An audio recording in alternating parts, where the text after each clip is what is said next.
இந்த ஆண்டு விழா ஆராதனைக்கு வந்திருக்கிற உங்கள் அனைவரும் ஆண்டவராகிய இயேசு கிறிஸ்துவின் நாமத்தினாலே வாழ்த்தி வரவேற்கிறேன்.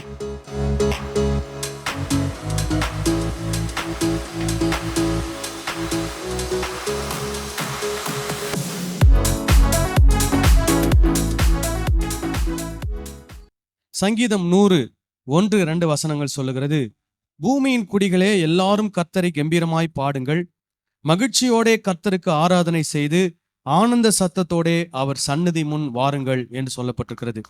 இந்த இடத்துல கர்த்தருக்கு ஆராதனை செய்து ஆனந்த சத்தத்தோடே அவர் சந்நிதி முன் வாருங்கள் என்று சொல்லும்போது அது என்ன, எந்த இதுல சொல்லப்பட்டிருக்கிறா, எந்த பதத்துல சொல்லப்பட்டிருக்குன்னா, நம்முடைய இருதயத்திலே ஆண்டவருக்கு நன்றி உள்ளவர்களாய் நாம் அவருடைய சன்னிதானத்தில் வந்து அவரை நாம் தொழுது கொள்ள வேண்டும், ஆனந்த சத்தத்தோடு அவருக்கு நாம் துதிகளை ஏறெடுக்க வேண்டும் என்ற அர்த்தத்தில் அது சொல்லப்பட்டிருக்கிறது. ஆகவே இந்த திருச்சபை ஆரம்பித்து 8 ஆண்டுகள் நிறைவு பெறுகிறது. இப்பொழுது நான் 9வது ஆண்டுக்குள்ளாக நாம் கடந்து செல்கிறோம். ஆகவே கர்த்தர் இந்த 8 ஆண்டுகள் நம்மை அற்புதமாய் நடத்தின விதத்தை நினைத்து ஆண்டவருக்கு நாம் நன்றி சொல்லி வருகிற இந்த புதிய ஆண்டிலும் கர்த்தர் நம்மை இன்னும் ஆச்சரியமாய் அற்புதமான விதத்திலே நம்மை நடத்தும்படியாக ஆண்டவரை நாம் நோக்கி பார்க்க போகிறோம். ஆகவே உற்சாகமாய் தேவ நாமத்தை நாம் மகிமைப்படுத்துவோமாக.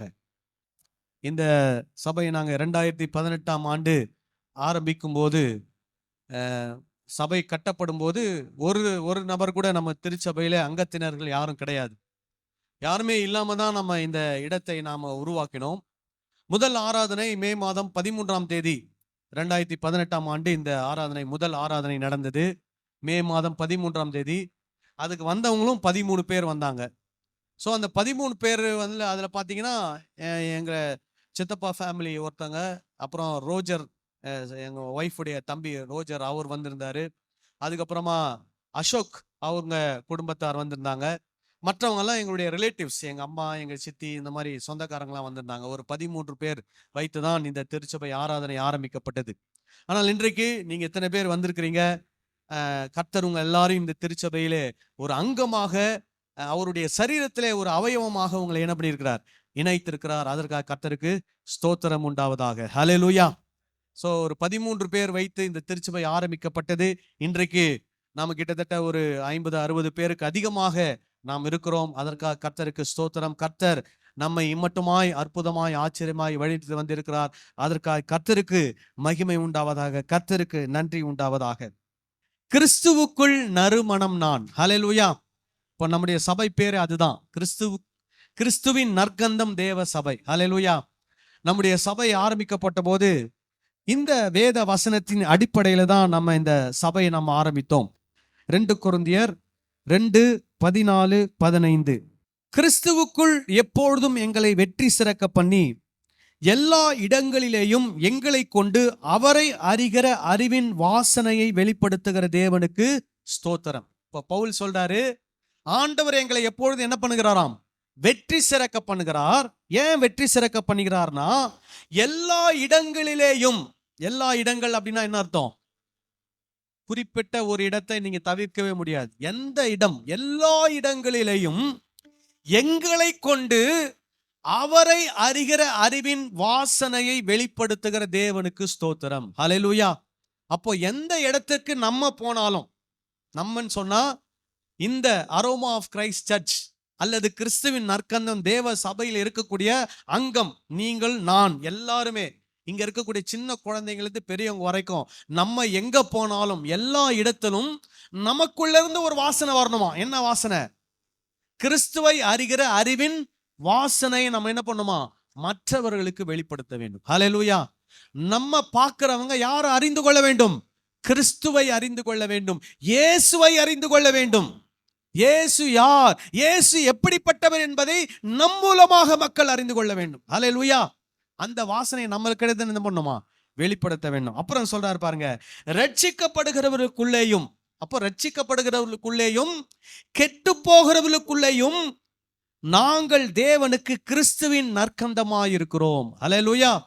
இப்போ ரட்சிக்கப்பட்டவங்க, ரட்சிக்கப்படுறவங்க, அப்புறம் கெட்டு போறவங்க, இயேசுவை விசுவாசிக்காதவங்க.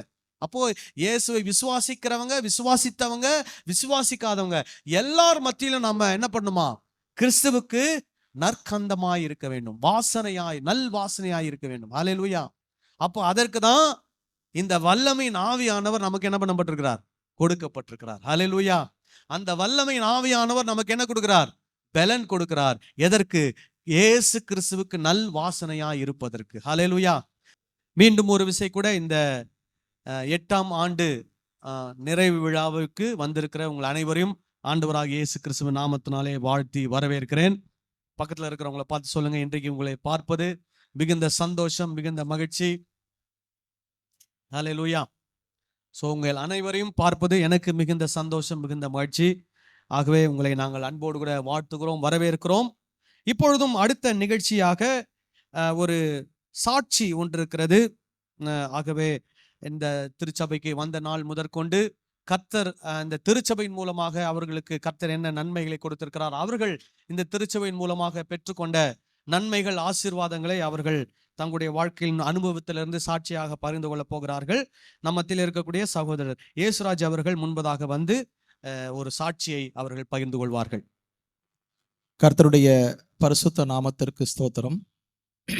இந்த இடத்திலே ஆண்டவர் ஒரு சாட்சியாக நிறுத்தியதற்காக தேவனுக்கு கொடான கோடி நன்றி செலுத்துகிறோம்.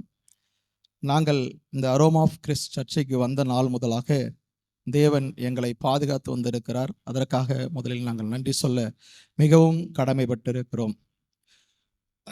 முதலாவது, என்னுடைய குடும்பத்தை தேவன் எல்லா விதத்திலும் பாதுகாத்து வந்தார். அதற்காக நன்றி செலுத்துகிறோம். அதே போல என்னுடைய மகள்கள் இருவரும் படிப்புகளை முடிப்பதற்கும் அவர்கள் இந்த படிப்பிலே அவர்கள் போக்கையும் வரத்தையும் அவர்களோடு கூட தேவன் இருந்து அவர்களை நல்வழியிலே நடத்தி அவர்களை இந்த படிப்பை முடிக்க கிருபை செய்ததற்காக நன்றி செலுத்துகிறோம். அதே போல என் மகன் வேலைக்கு போகுவதற்கும் வருவதற்கும் தேவன் துணை நின்றதற்காகவும் அவனுக்கு நல்ல ஒரு பாதுகாப்பை கொடுத்ததற்காகவும் கர்த்தருக்கு இந்த இடத்திலே நாங்கள் நன்றி சொல்ல கடமைப்பட்டு இருக்கிறோம். அதே போல இந்த அரோமா ஆஃப் கிறிஸ்ட் சர்ச்சுக்கு வந்த நாள் முதலிருந்து எங்களுக்கு ஒரு 2 நிறுவனங்கள் இருக்கிற இடத்திலே ஐயா அவர்கள் ஒவ்வொரு நாங்கள் கூப்பிடும் போதெல்லாம் நாங்கள் எப்பொழுது அழைத்தாலும் இல்லை என்று சொல்லாமல் வந்து அந்த நிறுவனத்திற்காக பாரப்பட்டு ஜபத்தை ஏறெடுக்கப்பட பொறுத்து அதில் ஒரு சத்தியம் என்றால் என்ன என்று எங்கள் நிறுவனத்திலே வேலை செய்கிற பிள்ளைகளுக்கு நாங்கள் எல்லாம், நான் என் குடும்பம் எல்லாம் ஆர்சி குடும்பத்திலிருந்து வந்தவர்கள், ரோமன் கேத்தலிக் என்று சொல்லி, ஆனால் சத்தியம் என்றால் என்ன என்ற ஒரு பொருள் கூட தெரியாத அளவுக்கு நாங்கள் வாழ்ந்தது. கிறிஸ்துவை ஒரு தெய்வமாக மாத்திரம்தான் நாங்கள் ஏற்றுக்கொண்டிருந்தோம். ஆனால் சத்தியம் என்பது என்ன உண்மை, இயேசு மாத்திரம்தான் தெய்வம் என்பதை நாங்கள் அறிந்து கொண்டோம். அந்த இயேசு உண்மையான தெய்வம் என்பதை எங்கள் நிறுவனத்திலே வேலை செய்கிற பிள்ளைகளுக்கு நம்முடைய ஐயா அவர்கள் கொடுத்த அந்த தேவ வார்த்தைகள், அதன் மூலமாக அவரிடத்திலே படிப்படியான ஒரு மாற்றத்தை காண தேவன் எங்களுக்கு கிருபை செய்திருக்கார். அதற்காகவும் அந்த வார்த்தையை கொடுத்த ஐயாவிற்காகவும் நாங்கள் நன்றி செலுத்துகிறோம். ஆகவே அங்கே சத்தியம் எங்கள் கம்பெனியிலே வேலை செய்தது. அதே போல 2வது காரியமாக பரிசுத்தம். நாங்கள் நினைத்த பரிசுத்தம் என்பது வேறு. இங்கு வந்தபொழுது நான் கற்றுக்கொண்ட, என் குடும்பம் கற்றுக்கொண்ட பரிசுத்தம் என்பது வேறு. பரிசுத்தம் என்றால் ஆலயத்திற்கு போவதும், நீட்டாக ட்ரெஸ் பண்ணி கொண்டு போவதும், உடை அடைத்து கொண்டு மற்றவர் பார்ப்பதற்காக வெள்ளையும் செல்லையுமாக போவதும் பரிசுத்தம் அல்ல. மற்றவர்களுக்கு உதவி செய்வதே பரிசுத்தம் என்ற ஒரு மெய்யான ஒரு சத்தியத்தை இந்த இடத்துல நாங்கள் கற்றுக்கொண்டோம். ஆக பரிசுத்தம் என்பது என்ன என்பதை முழுமையாய் கற்றுக்கொண்டோம். யாருக்கும் நம்மால் தீமை வரக்கூடாது, நன்மை மாத்திரமே செய்ய வேண்டும். நம்ம ஒரு இடத்துல நம்மால் தீமை ஏற்படக்கூடிய சூழ்நிலை வந்தால் கூட அந்த இடத்தை விட்டு கடந்து போவது நமக்கு பெரிய முக்கியம் என்பதை இந்த இடத்திலே நாங்கள் கற்றுக்கொண்டு இருக்கிறோம். அதன்படி வாழ முயற்சி செய்திருக்கிறோம். அதே போல 3வது காரியமாக பாவம். இந்த பாவத்தை குறித்து அநேக நாட்களிலே நாங்கள் சிந்தித்தது உண்டு. நாங்கள் ஆர்சியிலே இருக்கும் பொழுது, ரோமன் கேத்தலில் இருக்கும் பொழுது, மரியாயின் சேனை என்று ஒரு சேனை இருக்கிறது. வழியிலே நடந்து போகும்பொழுது ஒரு முள்ளை எடுத்து போடுங்கள், அது உங்களுக்கு பாவமாயிராது, மற்றவர்களுக்கு உதவி செய்யாதீர்கள், எறும்பை தள்ளிவிடுங்கள், ஈயை தள்ளிவிடுங்கள், இப்படிதான் சொல்லிக் கொடுத்திருக்கிறார்கள். ஆனால் நான் பார்த்தபொழுது இயேசு கிறிஸ்துவனுடைய போதனையை கேட்காதவர்களும் அதற்கு செவி கொடுக்காதவர்களும் பாவம் செய்வர்களாக இருக்கிறார்கள் என்ற ஒரு உண்மையையும் ஒரு சத்தியத்தை இங்கே நாங்கள் அறிந்து கொண்டோம். இது எப்படி சத்தியம் என்று சொன்னால், இயேசு கிறிஸ்துவனுடைய பாடுகளை குறித்து நாங்கள் இவ்வளோ வருஷம் நாங்கள் கேட்டு இருக்கிறோம். நானும் இதற்கு முன்பாக 2 சபைகளுக்கு மாத்திரம் எங்களுடைய குடும்பங்கள் ஒரு சபை, இது 2வது சபை. அந்த சபைக்கு செல்கிற போது 7 வார்த்தைகளை கொடுத்ததான ஒரு சத்தியத்தை எல்லாரையும் சொல்லுவார்கள். எனக்கும் அந்த வாய்ப்பு கொடுக்கப்படும். கிட்டத்தட்ட அந்த 7 வார்த்தைகள் ஒரு வார்த்தையை எடுத்துக்கொண்டு 1 மணி நேரம் 1.5 மணி நேரம் நாங்கள் பேசுவோம். ஆனால் அதில் உண்மை இல்லை. அங்கே எங்கே தேடி பிடிச்சி உலகத்தில் நடந்த அந்த சம்பிரதாயங்கள், சடங்கு முறைகள், என்னென்ன நடக்கிறதோ எல்லாவற்றையும் சேர்த்து ஒரு பொருளாக நாங்கள் சொல்லுகிற பொழுது, அப்போ இயேசு கிறிஸ்துவனுடைய பாடுகளை குறித்த ஒரு உண்மை மக்களிடத்தில் வெளிப்படாத இருந்தது. அப்போதான் ஐயா இந்த வருஷம் அருமையாக அந்த சத்தியத்தை கொடுத்தார். இந்த பாவம் என்றால் என்ன? இயேசு கிறிஸ்துவுக்கு எதிரான போதனைக்கு எதிர் நிற்கிறவர்கள் அத்தனை பேரும் பாவம் செய்கிறவர்கள். இந்த உலகத்திலே பாவம் செய்யாத ஒரு மனிதனும் கிடையாது. இயேசு மாத்திரம்தான் உண்மை, இயேசு மாத்திரம்தான் தெய்வம். ஆகவே அந்த பாவத்தை குறித்தான ஒரு புரிதல் எங்களிடத்திலே காணப்பட்டது. இந்த பாவத்தை குறித்து புரிதல் காணப்பட்டது. நாங்கள் அதிலிருந்து இன்னும் எங்களை எப்படியெல்லாம் மேன்மைப்படுத்திக் கொள்ள வேண்டும் என்று சொல்லி நாங்கள் எங்களை பாதுகாத்து கொண்டு இருக்கிறோம். கடைசியாக ஏசாயா 49:15-16 வசனங்கள் சொல்லுகிறது. ஸ்திரியானவள் தன் கற்பத்தின் கனிக்கு இறங்காமல் தன் பாலகனை மறப்பாளோ? அவர்கள் மறந்தாலும் நான் உன்னை மறப்பதில்லை.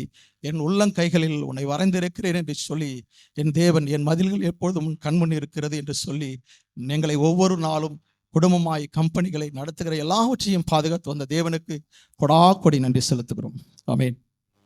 ஸோ இப்போ நம்ம அடுத்த சாட்சியை நாம் கேட்கலாம். நம்மத்தில் இருக்கக்கூடிய சகோதரி சுஜி செந்தில் அவர்கள் முன்பதாக வந்து ஒரு சாட்சியை அவர்கள் பகிர்ந்து கொள்வார்கள். கர்த்தருக்கு ஸ்தோத்திரம். என் பிள்ளைக்கு கடந்த சில வருஷங்களாக உடம்பு சரியில்லைன்றது உங்கள் எல்லாருக்குமே தெரியும். ரொம்ப சாக பிழைக்க கிடந்த என் பையன் கையில் கிடைப்பானான்றது ஒரு நிச்சயமே இல்லாமல் தான் இருந்துச்சு எங்களுக்கு. அப்போ நாங்கள் என்ன பண்ணோம், அப்போ தான் நாங்கள் ஆண்டவரை தேட ஆரம்பித்த காலம் அப்போ நாங்கள் வந்து சில காலமாக நாங்கள் எங்கள் அம்மா வீட்டில் தான் இருந்தோம். அப்போ நாங்கள் ஆண்டவரை முழுமையாக ஆண்டவராக ஏற்றுக்கொண்டோம். அப்போ நாங்கள் வந்து கொஞ்ச காலம் எங்கள் அம்மா வீட்டில் இருந்தப்ப அங்கே இருந்தவங்களாம் என்ன சொன்னாங்க, நீங்கள் ஃபாஸ்டிங் போடுங்க, ஃபாஸ்டிங் போட்டால் உங்கள் பிள்ளைக்கு சுகம் கிடைக்கும்னு சொன்னாங்க. சரின்னு சொல்லி நானும் எங்கள் மகனும் ஃபாஸ்டிங் போட்டோம். காலையில் 9 மணிலேருந்து நைட்டு 9 மணி வரைக்கும் போட்டோம். ஆனால் உண்மையை சொல்லணும்னா எங்களால் ஃபாஸ்டிங்கே போட முடியல. ரொம்ப கஷ்டமாக இருந்தது, ரொம்ப பசியாக இருந்தது எங்கள் எல்லாருக்குமே, எனக்கும் என் மகனுக்கும். அப்போ நாங்கள் ஏதோ வீம்புக்காண்டி நாங்கள் ஃபாஸ்டிங் போட்டோம். ஃபாஸ்டிங் போட்டு 9 மணி வரைக்கும் முடித்தோம். அதுக்கப்புறமா என்ன சொன்னாங்கன்னா, அதிகாலையில் எழுந்து நீங்கள் வந்து ஜெபம் பண்ணுங்க, ஜெபம் பண்ணால் உங்களுக்கு வந்து விடுதலை கிடைக்கும்னு சொன்னாங்க. சரின்னு சொல்லி நானும் என் மகனும் பிள்ளைங்களும் கஷ்டப்பட்டு எழுந்திரிச்சிப்போம். காலையில் எங்களால் எழுந்திரிச்சிக்கவே முடியாது. இருந்தாலும் எழுந்திரிச்சு ஏதோ ஒரு பாட்டு, வசனம் அந்த மாதிரி படிச்சுட்டு இருந்தோம். அதுக்கப்புறமா நாங்கள் அப்போ சர்ச்சுக்கு வர முடியாத சூழ்நிலை. அப்போ வந்து கொரோனா காலமாக இருந்தது. அதனால சபைக்கு நாங்கள் எங்கேயுமே போகல. அதுக்கப்புறமா கொரோனா கொஞ்சம் கம்மியானதுக்கு அப்புறம் தான் சர்ச்சிங்லாம் ஓப்பன் ஆச்சு. அப்போ நாங்கள் முதல் வந்த சபை வந்து கிறிஸ்துவின் நற்காந்தம் தேவ சபைக்கு தான் நாங்கள் வந்தோம். வந்தப்போ தான் எங்களுக்கு நிறைய விடைகள் கிடைச்சிது. நான் கேட்ட கேள்விக்கெலாம் எனக்கு பதில் கிடைச்சிது. அப்போ வந்து ஃபாஸ்டிங்னா எதுக்கு இருக்கணும், ஏன் போடணும் அப்படின்லாம் எங்களுக்கு வந்து பாஸ்டர் ஐயா வந்து எங்களுக்கு சொல்லி கொடுத்தாங்க. அதுக்கப்புறமா என்ன சொல்லி கொடுத்தாங்கன்னா, ஜெபம்னா நம்ம வந்து ஏசப்பா கூட பேசுறது தான் ஜெபம்.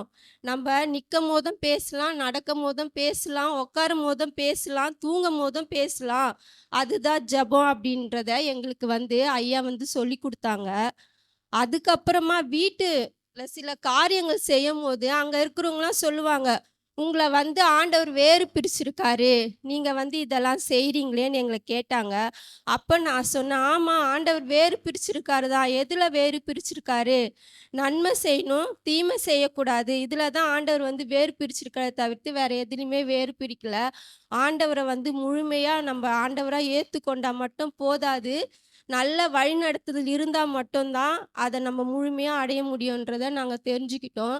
அதுக்கப்புறமா பாஸ்டர் அம்மாவும் பிள்ளைங்களை வந்து சண்டே கிளாஸ் மூலியமா ஆண்டவருக்குள்ளே வழி நடத்துகிறாங்க.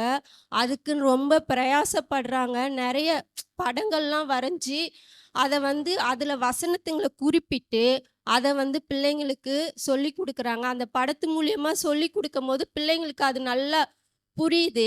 சண்டேஸ்ல வந்து ஐயா வந்து மெசேஜ் குடுத்துட்டு இருப்பாங்க. அப்ப என் பொண்ணு பக்கத்துல உட்காந்து சொல்லும், "இங்க பாரு இதுதான் ஆன்ட்டி எங்களுக்கு சொல்லிக் குடுத்தாங்க.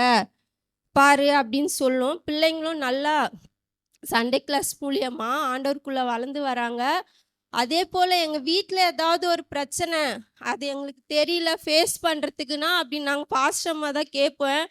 அவங்க வந்து எங்களுக்கு நல்ல தைரியமா எப்படி ஃபேஸ் பண்ணணும் அப்படின்றதே எங்களுக்கு சொல்லிக் குடுப்பாங்க. சூழ்நிலைய எப்படி நாங்க அத சால்வ் பண்றதுன்னு எங்களுக்கு சொல்லிக் குடுத்தாங்க. அதே மாதிரி இந்த சாட்சியை தைரியத்துடன் பகிர்ந்து கொள்ள எனக்கு தைரியம் கொடுத்த ஆண்டவருக்கு ஸ்தோத்திரம். எங்களை சரியான முறையிலே வழிநடத்தி கொண்டிருக்கிற ஐயாவுக்கும் ஸ்தோத்திரம். அதேபோல பாஸ்டர் அம்மாக்கும் ஸ்தோத்திரம். பாஸ்டர் அம்மா வந்து பிள்ளைங்கள ஆண்டவருக்குள்ள சரியான முறையில வழிநடத்தி கொண்டு போறாங்க. அதேபோல எங்களுக்கு தேவையான நேரத்துல நாங்க தைரியமா குடும்பத்துல ஃபேஸ் பண்றதுக்கு சில காரியங்களையும் எங்களுக்கு அவங்க கத்து தராங்க. அதுக்கு ஸ்தோத்திரம். ஆமென். சாட்சிகளை பகிர்ந்து கொண்ட ஜெயசுராஜ் பிரதர் அவர்களுக்காகவும் சிஸ்டர் அவர்களுக்கும் எங்களுடைய நன்றியை நாங்கள் தெரிவித்துக் கொள்கிறோம்.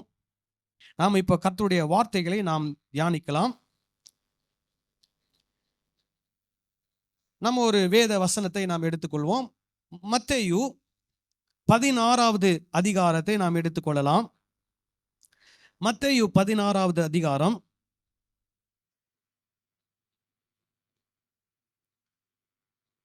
18வது வசனத்தை வாசிப்போம். மேலும் நான் உனக்கு சொல்லுகிறேன், நீ பேதுருவாயிருக்கிறாய், இந்த கல்லின் மேல் என் சபையை கட்டுவேன், பாதாளத்தின் வாசல்கள் அதை மேற்கொள்ளுவதில்லை. ஹல்லேலூயா. ஆண்டவராகிய இயேசு கிறிஸ்து சொன்ன ஒரு வார்த்தை, என்ன வார்த்தை அப்படின்னா, மேலும் நான் உனக்கு சொல்லுகிறேன், நீ பேதுருவாய் இருக்கிறாய், இந்த கல்லின் மேல் என் சபையை கட்டுவேன், பாதாளத்தின் வாசல்கள் அதை மேற்கொள்வதில்லை. இப்ப நீங்க பாத்தீங்கன்னா புதிய ஏற்பாட்டுல சபை என்ற ஒரு வார்த்தை இந்த இடத்துல தான் முதல் முறையாக வருகிறது. அதாவது நமக்கு புதிய ஏற்பாட்டுல இருக்கக்கூடிய அந்த புஸ்தகங்களை வரிசையா போட்டிருக்கிறாங்க இல்லையா, மத்தேயுல இருந்து வெளிப்படுத்தின விசேஷம் வரைக்கும். அப்போ இந்த வரிசையில நீங்க பார்க்கும்போது முதலிலே சபை என்கிற ஒரு வார்த்தை இந்த மத்தேயு 16ஆம் அதிகாரத்திலே வருகிறது. இந்த சபை என்கிற வார்த்தைக்கு கிரேக்க மொழியிலே எக்லீசியா அப்படின்னு சொல்லுவாங்க. என்ன சியா? எக்லீசியா. சபை அப்படின்னா என்ன பேரு? எக்லீசியா அப்படின்னு பேரு. எக்லீசியா அப்படின்னா என்னன்னா ஒரு கூடுகை, மக்கள் கூட்டமாக சேரக்கூடிய ஒரு இடம். அதற்கு பேர் தான் என்னது? எக்லீசியா. ஆங்கிலத்தில் சொல்லணும்னா அதற்கு அசம்பிளி அல்லது காங்கிரிகேஷன் அப்படின்னு சொல்லுவாங்க. இப்போ பொதுவா ஸ்கூல்ல படிக்கிறவங்களுக்கு என்ன பண்ணுவாங்கன்னா காலையில ஒரு அசம்பிளி வைப்பாங்க. ஸோ பிள்ளைங்கள்லாம் என்ன பண்ணணும், லைனா அவங்கவுங்க கிளாஸ் பிரகாரம் நிற்கணும், இல்லது ஒரு இடத்துல உட்காரணும், அப்புறம் பாட்டு பாடுவாங்க, நியூஸ் வாசிப்பாங்க, ஏதோ பண்ணுவாங்க. அதுக்கு பேர் என்னன்னா அசம்பிளி. அதே மாதிரி சபை என்று சொல்லும்போது சபையில கூடுகிற மக்களுக்கு என்ன பேர் அப்படின்னா காங்கிரிகேஷன் அப்படின்னு பேரு. ஸோ இந்த காங்கிரிகேஷன் அப்படின்ற அந்த பதத்துக்கு தான் என்ன பேர் வச்சிருக்கிறாங்க? எக்லீசியா. நம்முடைய தமிழ் மொழிபெயர்ப்புல என்ன வச்சிருக்கிறாங்க? சபை அப்படின்னு சொல்லிட்டு. இப்போ சபை என்றால் என்னது? யாரு? நாம் தான். நாம்னா அப்படி என்னது? நம்ம எல்லாரும் சேர்ந்தது தான் என்னது? சபை. அப்போ மக்கள், இங்கே அமர்ந்திருக்கக்கூடிய ஒவ்வொரு தனிப்பட்ட நபர்கள், இங்க அமர்ந்திருக்கக்கூடிய ஒவ்வொரு குடும்பங்கள், இவைகள் எல்லாரையும் நம்ம எல்லாரையும் சேர்க்கிறதா என்னது? சபை. சோ இந்த சபை அப்படின்னு சொல்லும்போது என்னையும் சேர்த்து தான் நான் சொல்றேன். சோ நானும் தான் இந்த சபையிலே ஒரு அங்கம். நீங்கள் இந்த சபையில என்னவா இருக்கிறீங்க? ஒரு அங்கமா இருக்கிறீங்க. இந்த சபையாகிய சரீரமாகிய நமக்கு யார் தலையா இருக்கிறா? இயேசு தலையா இருக்கிறார். ஒரு ஆமென் சொல்லலாமா? ஹல்லேலூயா. இந்த சபை அப்படின்னா நாம் தான் சபை. இன்றைக்கு கிறிஸ்தவ உலகத்திலே சபை என்றாலே என்ன மைண்ட்ல வரும் தெரியுமா? கட்டிடம். இப்போ இங்க இயேசு சொல்றாரு, இந்த சபையை நான் என்ன பண்ணுவேன்? கட்டுவேன் அப்படின்றார். அப்போ மக்கள் என்ன நினைக்கிறாங்கன்னா, கட்டிடத்தை தான் இயேசு எங்களுக்கு என்ன பண்ணியிருக்கிறாரு?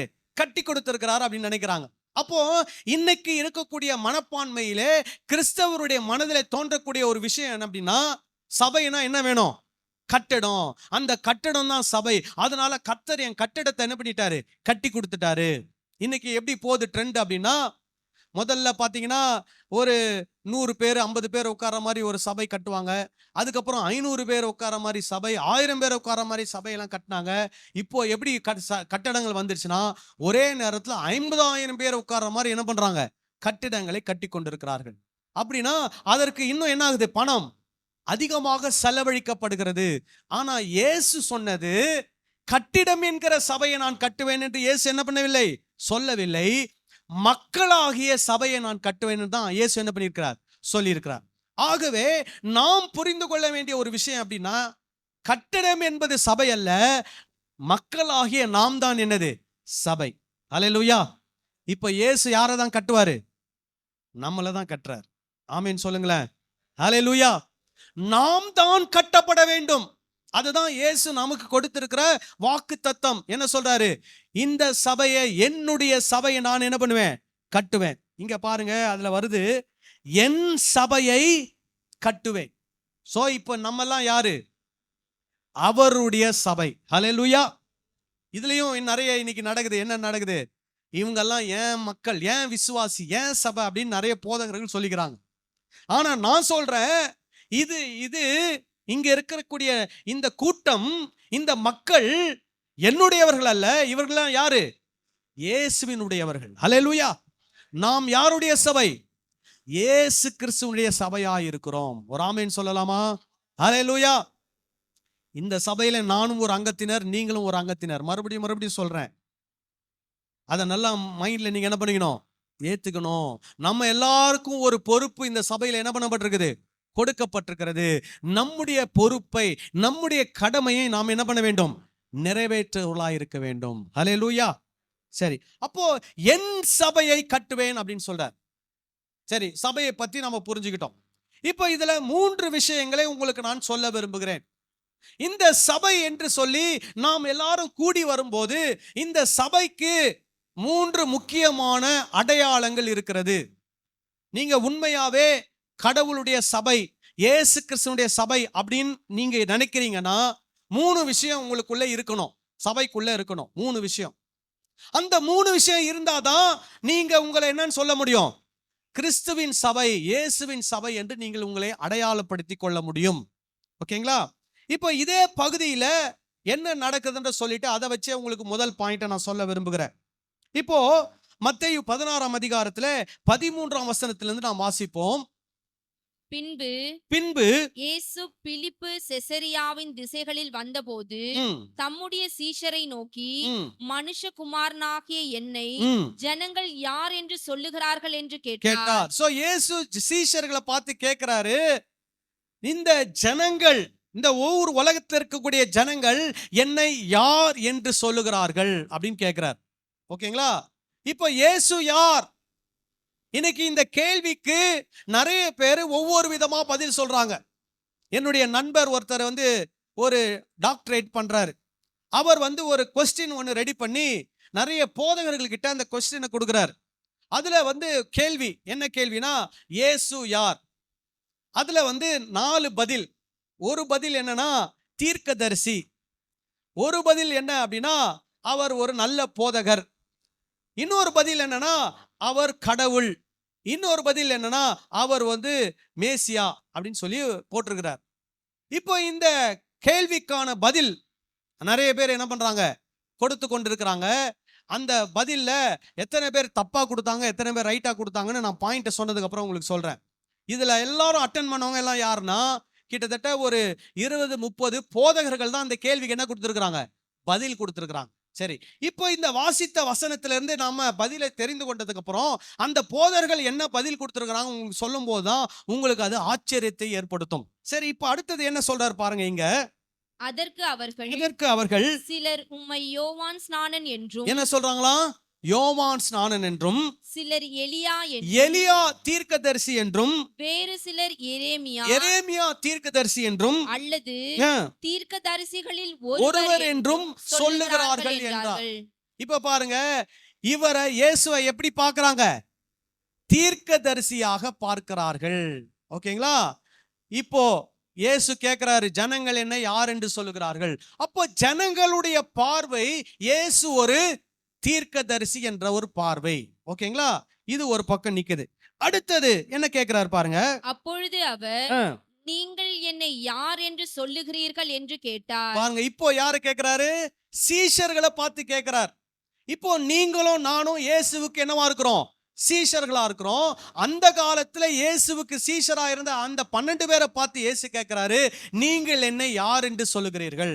அதே கேள்வியை தான் இன்னைக்கு இயேசு நமக்கு முன்னாடியே வைக்கிறாரு. நீங்கள் என்னை யார் என்று சொல்லுகிறீர்கள்? சரி, இப்ப அதுக்கு என்ன பதில் கிடைக்குது பாருங்க. சீமோன் பேதுரு பிரதியுத்தரமாக, சீமோன் பேதுரு பிரதியுத்தரமாக, நீர் ஜீவனுள்ள தேவனுடைய குமாரனாகிய கிறிஸ்து என்றான். நீர் ஜீவனுள்ள தேவனுடைய குமாரனாகிய கிறிஸ்து என்றான். நல்லா கவனிக்கணும். இப்போ பேதுரு என்ன சொல்லிட்டாரு? இயேசு யார் அப்படின்னா அதுக்கு கேள்விக்கு பதில் என்னது? நீர் ஜீவனுள்ள தேவனுடைய குமாரனாகிய கிறிஸ்து. அப்படின்னா என்ன அர்த்தம்? நீர் மாத்திரம்தான் தெய்வம் என்று அர்த்தம். நீர் மாத்திரம்தான் கடவுள். ஆனா நீர் இன்னைக்கு எங்களுக்கு முன்னாடி எப்படி வந்திருக்கிறீர்னா மேசியாவை போல வந்திருக்கிறீர் அப்படின்னு அவர் சொல்றார். நீர் மேசியாவை போல வந்திருக்கிறீர், ஆனா நீ தான் யாரு? கடவுள் அப்படின்ற. அப்போ இன்னைக்கு நம்மளை பார்த்து ஒருத்தர் கேள்வி கேட்கிறார், இயேசு யார் அப்படின்னு கேள்வி கேட்டா நாம் என்ன பதில் சொல்வோம்? என்ன சொல்லணும்? இயேசுதான் மெய்யான தெய்வம் என்று சொல்ல வேண்டும். ஹல்லேலூயா. அந்த போதகர்கள் 30 பேர்ல கிட்டத்தட்ட 70-80% போதகர்கள் என்ன தெரியுமா சொன்னாங்க? இயேசு வெறும் மேசியான் மட்டும்தான் சொன்னாங்க. இயேசு சிலர் தீர்க்கதரிசின்னு சொன்னாங்க, சிலர் நல்ல போதகர்னு சொன்னாங்க. 30% தான் என்ன சொன்னாங்க? இயேசு கடவுள்னு சொன்னாங்க. இப்போ ஒரு 30 பேர்ல 30% எத்தனை பேர் நினைக்கிறீங்க? 9 பேர். 30 பேர்ல 9 பேர் தான் இயேசுவை கடவுள்னு சொல்றாங்க. மீதி 21 பேருக்கு இயேசு கடவுள்ன்றது தெரியல. ஆனா அவங்கெல்லாம் யாரு? கிறிஸ்தவர்கள் இல்ல, போதகர்கள். அந்த போதகருக்கே இயேசு கடவுள்னு தெரியலனா சபைக்கு வர மக்களுக்கு என்ன தெரியும்? சோ இன்னைக்கு மக்களுடைய கண்ணோட்டம் எப்படி இருக்குன்னா, இயேசு கடவுள் என்ற கண்ணோட்டம் போய் இயேசு யாரு?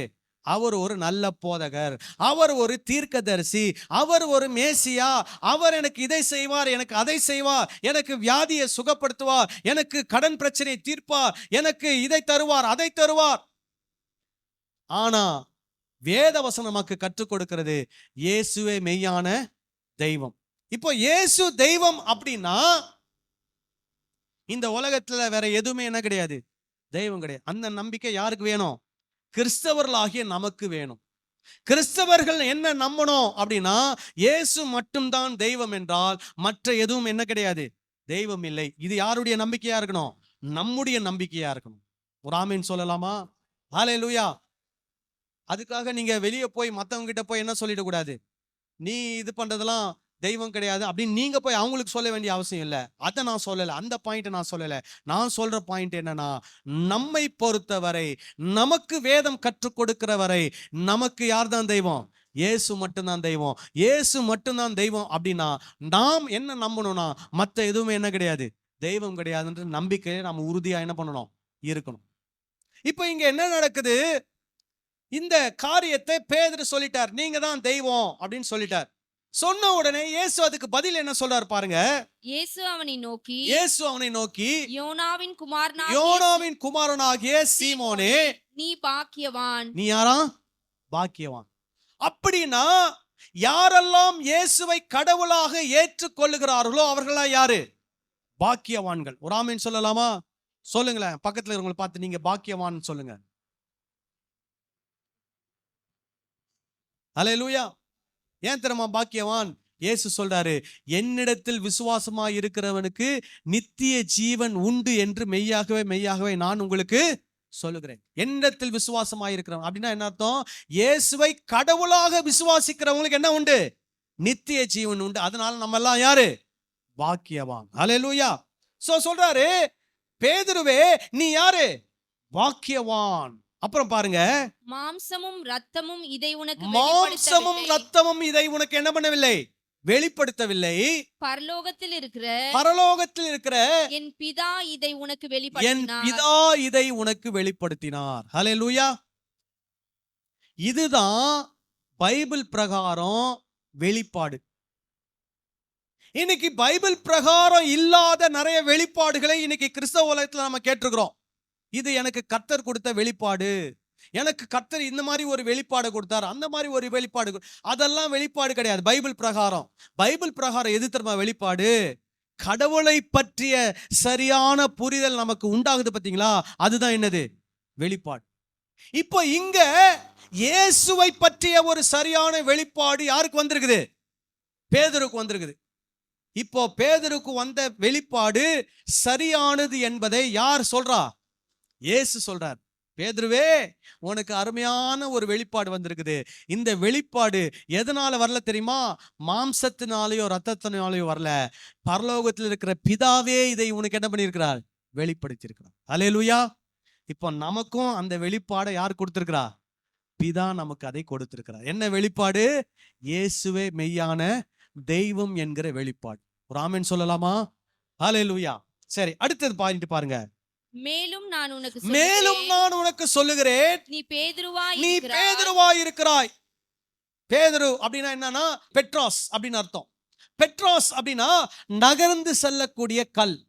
நகர்ந்து செல்லக்கூடிய கல். பாலைவனங்கள்லாம் நீங்க பாத்தீங்கன்னா ஒரு கல் அப்படியே நகர்ந்து போன மாதிரி இருக்கும். எப்படி போகும்னா அந்த மணல் மேல உட்கார்ந்துருக்கும். அது காத்து வீச வீச அது என்ன ஆயிட்டே இருக்கும்? அந்த காத்துல மூவ் ஆயிட்டே இருக்கும். அதுக்கு பேர் தான் என்னது? பெட்ராஸ், பேதுரு அப்படின்னு அர்த்தம். சரிங்களா? அப்புறம் பாருங்க, இந்த கல்லின் மேல் அப்படின்றார். இப்போ அந்த இடத்துல அந்த கல் அப்படின்ற வார்த்தைக்கு என்ன பேர்னா பெட்ரா அப்படின்னு பேர். ஏற்கனவே நீ பேதுருவா இருக்கிறாய் அப்படின்னா பெட்ராஸ். இன்னொரு இடத்துல இந்த கல் என்று சொல்லும் போது பெட்ரா அப்படின்னு சொல்றாரு. அப்போ அந்த இடத்துல என்ன அர்த்தம்னா பேதுரு அர்த்தம் கிடையாது. அந்த இடத்துல என்ன தெரியுமா அர்த்தம்? உனக்கு வந்தது பத்தியா ஒரு வெளிப்பாடு, அதுதான் பெட்ரா. இந்த கல் பேதுருக்கு வந்த வெளிப்பாட்டை தான் இயேசு இந்த கல் என்று சொல்லுகிறார். அப்புறம் சொல்றார் பாருங்க, இந்த கல்லின் மேல் என் சபையை கட்டுவேன். அப்போ யாருக்கெல்லாம் இயேசுவே மெய்யான தெய்வம் என்கிற வெளிப்பாடு வருகிறதோ அந்த கல்லை வைத்துதான் ஆண்டவர் தம்முடைய சிறு சபையை என்ன பண்ணுகிறார்? கட்டுகிறார். ஆமென் சொல்லலாமா? அல்லேலூயா. இப்போ இங்க உட்கார்ந்துருக்கிற நீங்க எல்லாரும் இயேசுதான் மெய்யான தெய்வம் என்ற வெளிப்பாடை பெற்றிருப்பீங்கன்னா இந்த சபை கட்டப்படுவதற்கான ஒரு கல்லாக நீங்கள் இருக்கிறீர்கள். ஒருவேளை நீங்க இந்த சபையில் இருக்கிறீங்க, ஆனா இன்னும் எனக்கு இந்த வெளிப்பாடு வரல அப்படின்னு நினைக்கிறீங்கன்னா இன்னைக்கு அந்த வெளிப்பாட்டை என்ன பண்ணுங்கள்? பெற்றுக்கொள்ளுங்கள். அந்த வெளிப்பாட்டை விசுவாசியுங்கள். நீங்களும் அந்த சபை கட்டப்படுவதற்கு ஒரு கல்லாக என்ன பண்றீங்க? மாறி விடுகிறீர்கள். ஒரு ஆமென் சொல்லலாமா? அல்லேலூயா. இப்போ நான் உங்களுக்கு ஆராதனை நேரத்துல சொன்னேன், இந்த சபையை முதல் ஆரம்பிக்கும் போது 13 பேர் தான் இந்த சபைக்கு வந்தாங்க. சொன்னேன், சகோதரர் ரோஜர் வந்தார், சகோதரர் அசோக் குடும்பத்தார் வந்தாங்க, எங்க சித்தப்பா சகோதரர் பாண்டுரங்கன் அவருடைய குடும்பத்தார் வந்தாங்க. 3 குடும்பம் தான் இன்னைக்கு வரைக்கும் இருக்கிறாங்க. அந்த 3 குடும்பம் வந்தது. ஒவ்வொரு ஞாயிற்றுக்கிழமை வருகிறவர்களுக்கு வேத சத்தியத்தை கற்றுக் கொடுத்தோம், உண்மையை கற்றுக் கொடுக்கிறோம். இன்றைக்கு நாம் இவ்வளவு பெரிய ஒரு கூட்டமாக அமர்ந்திருக்கிறோம். அல்லேலூயா. இப்போ நம்ம எல்லாரையும் யார் கட்டி வச்சிருக்கிறா? இயேசு கட்டி வைத்திருக்கிறார். அல்லேலூயா. அவருடைய போதனை நம்மை கட்டி வைத்திருக்கிறது. அவரை பற்றிய நமக்கு கிடைத்திருக்கிற வெளிப்பாடு இன்றைக்கு இந்த சபையை கட்டி வைத்திருக்கிறது. ஒரு ஆமென் சொல்லலாமா? அல்லேலூயா. அப்போ இயேசு கிறிஸ்துவை பற்றிய வெளிப்பாடு, அதுதான் இந்த கல். அந்த கல்லின் மேல் எதை கட்டுவாராம்? சபை கட்டு. அப்போ இந்த சபையில அமர்ந்திருக்கக்கூடிய, இந்த சபையில கட்டப்பட்டிருக்கக்கூடிய நாம் ஒவ்வொருவருக்கும் அடிப்படையா இருக்க வேண்டிய ஒரு கல் என்ன தெரியுமா? இயேசுவை பற்றிய வெளிப்பாடு. அல்லேலூயா. இன்னைக்கு அநேக சபைகள் இருக்கிறது. நிறைய சபையில ஜனங்க போய் உட்கார்ந்துதான் இருக்கிறாங்க. ஆனா இயேசுவை பற்றிய ஒரு சரியான வெளிப்பாடு, சரியான புரிதல் இல்லாமல் அமர்ந்து கொண்டிருக்கிறார்கள். ஆனால் அவர்கள் நினைக்கிறாங்க, நாங்க தான் சபை, எங்களை தான் கர்த்தர் கட்டுறாரு அப்படின்னா அவங்க என்ன நினைக்கிறாங்கன்னா பில்டிங்கை கட்டுறாருன்னு நினைக்கிறாங்க. ஆனா அது அல்ல, நம்முடைய வாழ்க்கையை அவர் கட்டி கொண்டிருக்கிறார். அல்லேலூயா. நம்முடைய குடும்பத்தை அவர் கட்டி கொண்டிருக்கிறார். எப்படி கட்டுறார் தெரியுமா? அவருடைய போதனையின் மூலமாக கட்டுகிறார். அல்லேலூயா. இப்ப நல்லா கேளுங்க. இப்ப இந்த சபையில ஒரு 30 குடும்பம் இருக்கிறோம். இந்த 30 குடும்பம் கட்டப்படுவது முக்கியமா அல்லது கட்டிடம் கட்டப்படுவது முக்கியமா? சொல்லுங்க. ஏன்னா இந்த கட்டணம் இன்னைக்கு இருக்கும், நாளைக்கு இருக்காது. இதெல்லாம் உயிர் அற்றது. ஆனால் நாமெல்லாம் ஜீவன் உள்ளவர்கள், ஆத்துமாவை உடையவர்கள். நாமெல்லாம் கர்த்தருக்கு முன்பதாக விலையேற பெற்றவர்கள். நாம் நித்தியத்திற்கு உரியவர்களாக இருக்கிறோம். ஆகவே நம்முடைய வாழ்க்கை கட்டப்படுவதுதான் ரொம்ப ரொம்ப முக்கியம். எப்படி கட்டப்படுகிறது? இயேசு கடவுள் என்றால் அவருடைய கட்டளைக்கு நான் என்ன பண்ணுவேன்? கீழ்ப்படிவேன். அவருடைய போதனைக்கு கீழ்ப்படிவேன். அந்த போதனை கேட்டு நாம் கீழ்ப்படிந்து நடக்கும்போது நாம் ஒவ்வொருவரும் தனிப்பட்ட முறையிலும், ஒவ்வொரு குடும்பமும் தனிப்பட்ட முறையிலும் என்ன பண்ணப்படுகிறோம்? கட்டப்படுகிறோம். அதற்கு அடிப்படை இயேசு கிறிஸ்துவை பற்றிய வெளிப்பாடு. ஹல்லேலூயா. இப்போ ஒரு நல்ல திருச்சபைக்கு என்ன இருக்கணும்? இந்த வெளிப்பாடு, இந்த புரிதல் இருக்கணும். ஹல்லேலூயா. ஒருவேளை உங்களுக்கு அந்த வெளிப்பாடு, அந்த புரிதல் இல்லைனா, இன்னைக்கு அந்த வெளிப்பாட்டை பெற்றுக்கொண்டு அந்த புரிதலோடு இந்த திருச்சபையில இருந்து நீங்க என்ன பண்ணணும்? கிறிஸ்துவுக்குள் கட்டப்பட வேண்டும். ஆமென் சொல்லலாமா? ஹல்லேலூயா. இரண்டாவது அப்போஸ்தலர் 17, 11, 12. அந்த பட்டணத்தார் இருங்க ஒரே ஒரு நிமிஷம். ஆமா, 11 மட்டும் வாசிங்க. அந்த பட்டணத்தார் ம். மனோவாஞ்சையாய் வசனத்தை ஏற்றுக்கொண்டு அந்த பட்டணத்தார் மனோவாஞ்சையாய் வசனத்தை ஏற்றுக்கொண்டு காரியங்கள் இப்படி இருக்கிறதா என்று தினந்தோறும் வேத வாக்கியங்களை ஆராய்ந்து பார்த்தபடியினால் தெசலோனிக்கேயில் உள்ளவர்களை பார்க்கிலும் நற்குணசாலிகளாய் இருந்தார்கள். இப்போ இந்த இடத்துல என்ன நடக்குது அப்படின்னா, தெசலோனிக்கே என்ற ஊர்ல அப்போஸ்தலனாகிய பவுல் போய் என்ன பண்ணுகிறார்? ஊழியங்களை செய்கிறார். அவங்களுக்கு தான் 1 தெசலோனிக்கேர், 2 தெசலோனிக்கேர் போன்ற கடிதங்களை என்ன பண்றார்? எழுதுகிறார். இப்போ அந்த இடத்துல என்ன நடக்குது அப்படின்னா, 11வது வசனத்தை சொல்லப்பட்டு 10வது வசனத்தை சொல்லப்பட்டிருக்குது. உடனே சகோதரர் ராத்திரி காலத்திலே பவுலையும் சீலாவையும் பெரோயா பட்டணத்துக்கு அனுப்பிவிட்டார்கள். சோ இப்போ தெசலோனிக்கேல இருந்து அவங்களை எங்க அனுப்புறாங்களாம்? பெரோயா என்ற ஒரு பட்டணம். பெரோயா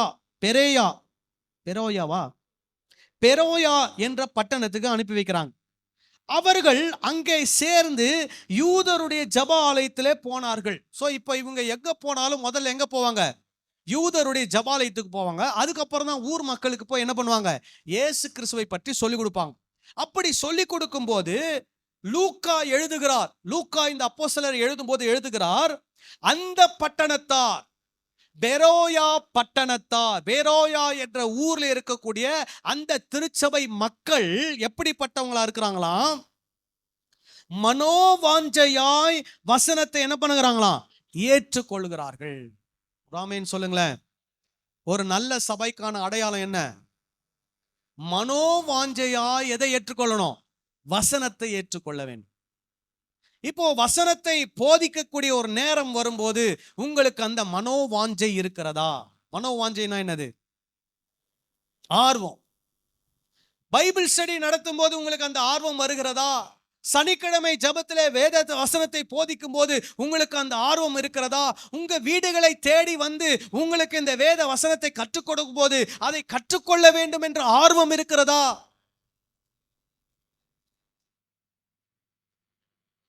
யோசிக்கணும். நம்ம அப்போதான் நம்ம எதுல இருக்கிறோம்? கரெக்டா கிறிஸ்துவின் சபையில ஒரு அங்கமாக என்ன பண்ணுகிறோம்? இருக்கிறோம். ஒருவேளை அது இல்லைன்னா இந்த நாளையிலிருந்து அது என்ன பண்ணணும்? அந்த ஆர்வம் நமக்கு வரணும். நான் போற இடத்துலலாம் கேட்பேன், ஏதாவது கேள்வி இருக்குதா? எல்லாரும் பதில் சொல்லுவாங்க, என்ன இல்லை? கேள்வி எதுவும் இல்லை.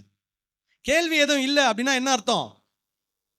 பைபிளையே என்ன பண்றது இல்லை, வாசிக்கிறதுலன்னு அர்த்தம். நிஜமா நான் சொல்றேன், நீங்க உண்மையா பைபிளை வாசித்தீங்கன்னா உங்களுக்கு என்ன வரும்? கேள்விகள் வரும். உங்களுக்கு கேள்விகள் வரவில்லை என்றால் நீங்கள் பைபிளையே என்ன பண்ணல, வாசிக்கலன்னு அர்த்தம். ஒரு சிலர் என்கிட்ட கேட்கறான், பைபிள் வாசிக்கணுமா? பைபிள் கட்டாயமா என்ன பண்ணணும்? வாசிக்கணும். டெய்லி அந்த பழக்கம் நமக்கு என்ன பண்ணணும்? இருக்கணும். கடமைக்காக வாசிக்கிறதுல கடவுள் நமக்கு என்ன சொல்றாரு, நான் என்ன செய்யணும், நான் என்ன செய்ய கூடாது, இதை தெரிந்து கொள்வதற்கு நான் என்ன பண்ணணும்? பைபிளை கட்டாயமா என்ன பண்ணணும்? வாசிக்கணும். அதுலயும் குறிப்பாக மத்தேயு, மார்க்கு, லூக்கா, யோவான், இயேசு கிறிஸ்துவுடைய போதனைகள் அதில் தான் இருக்குது. அதை நம்ம என்ன பண்ணணும்? முக்கியமா நம்ம அதிகமா வாசிக்கணும். சிலர் எதை வாசிக்கிறாங்க? நீதிமொழிகளை வாசிக்கிறாங்க. நீதிமொழிகள்ல 31 அதிகாரம் இருக்குது. ஏன்னா இது பழைய ஆட்கள் நமக்கு சொல்லி கொடுத்த ஒரு விஷயம். உனக்கு பைபிள் வாசிக்கணுமா, டெய்லி ஒரு நீதிமொழிகளை வாசி, நீ என்ன ஆயிடுவ? பைபிளை வாசிச்சிருவ அப்படின்னு அர்த்தம். டெய்லி ஒரு நீதிமொழிகள் வாசிக்கிறதன் மூலமாக இயேசு கிறிஸ்துவினுடைய போதனைகளை என்ன பண்ண முடியாது? தெரிந்து கொள்ள முடியாது. இப்போ நீங்க இயேசு கடவுள் தெரிஞ்சுக்கிட்டீங்க, கடவுள் என்ன விரும்புறாருன்றத தெரிஞ்சுக்கணும்ல. கடவுள் என்ன விரும்புறாருன்றத நீதிமொழிகள் மூலமா தெரிஞ்சுக்க முடியாது.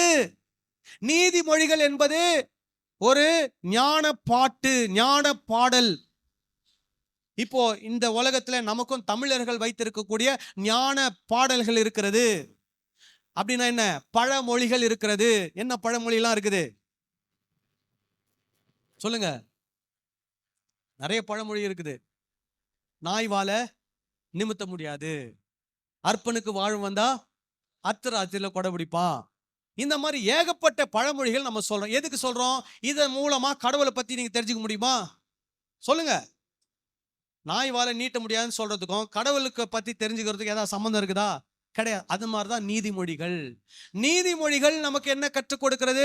ஒரு மனிதன் எப்படி நீதியாக வாழ்வது, இப்படி செய்யணும், எப்படி சோம்பேறியா இல்லாம இருக்கிறது, எப்படி ஞானமா நடக்கிறது, எப்படி அறிவுள்ளவன் நடக்குது, இதுதான் நமக்கு சொல்லிக் கொடுக்குது.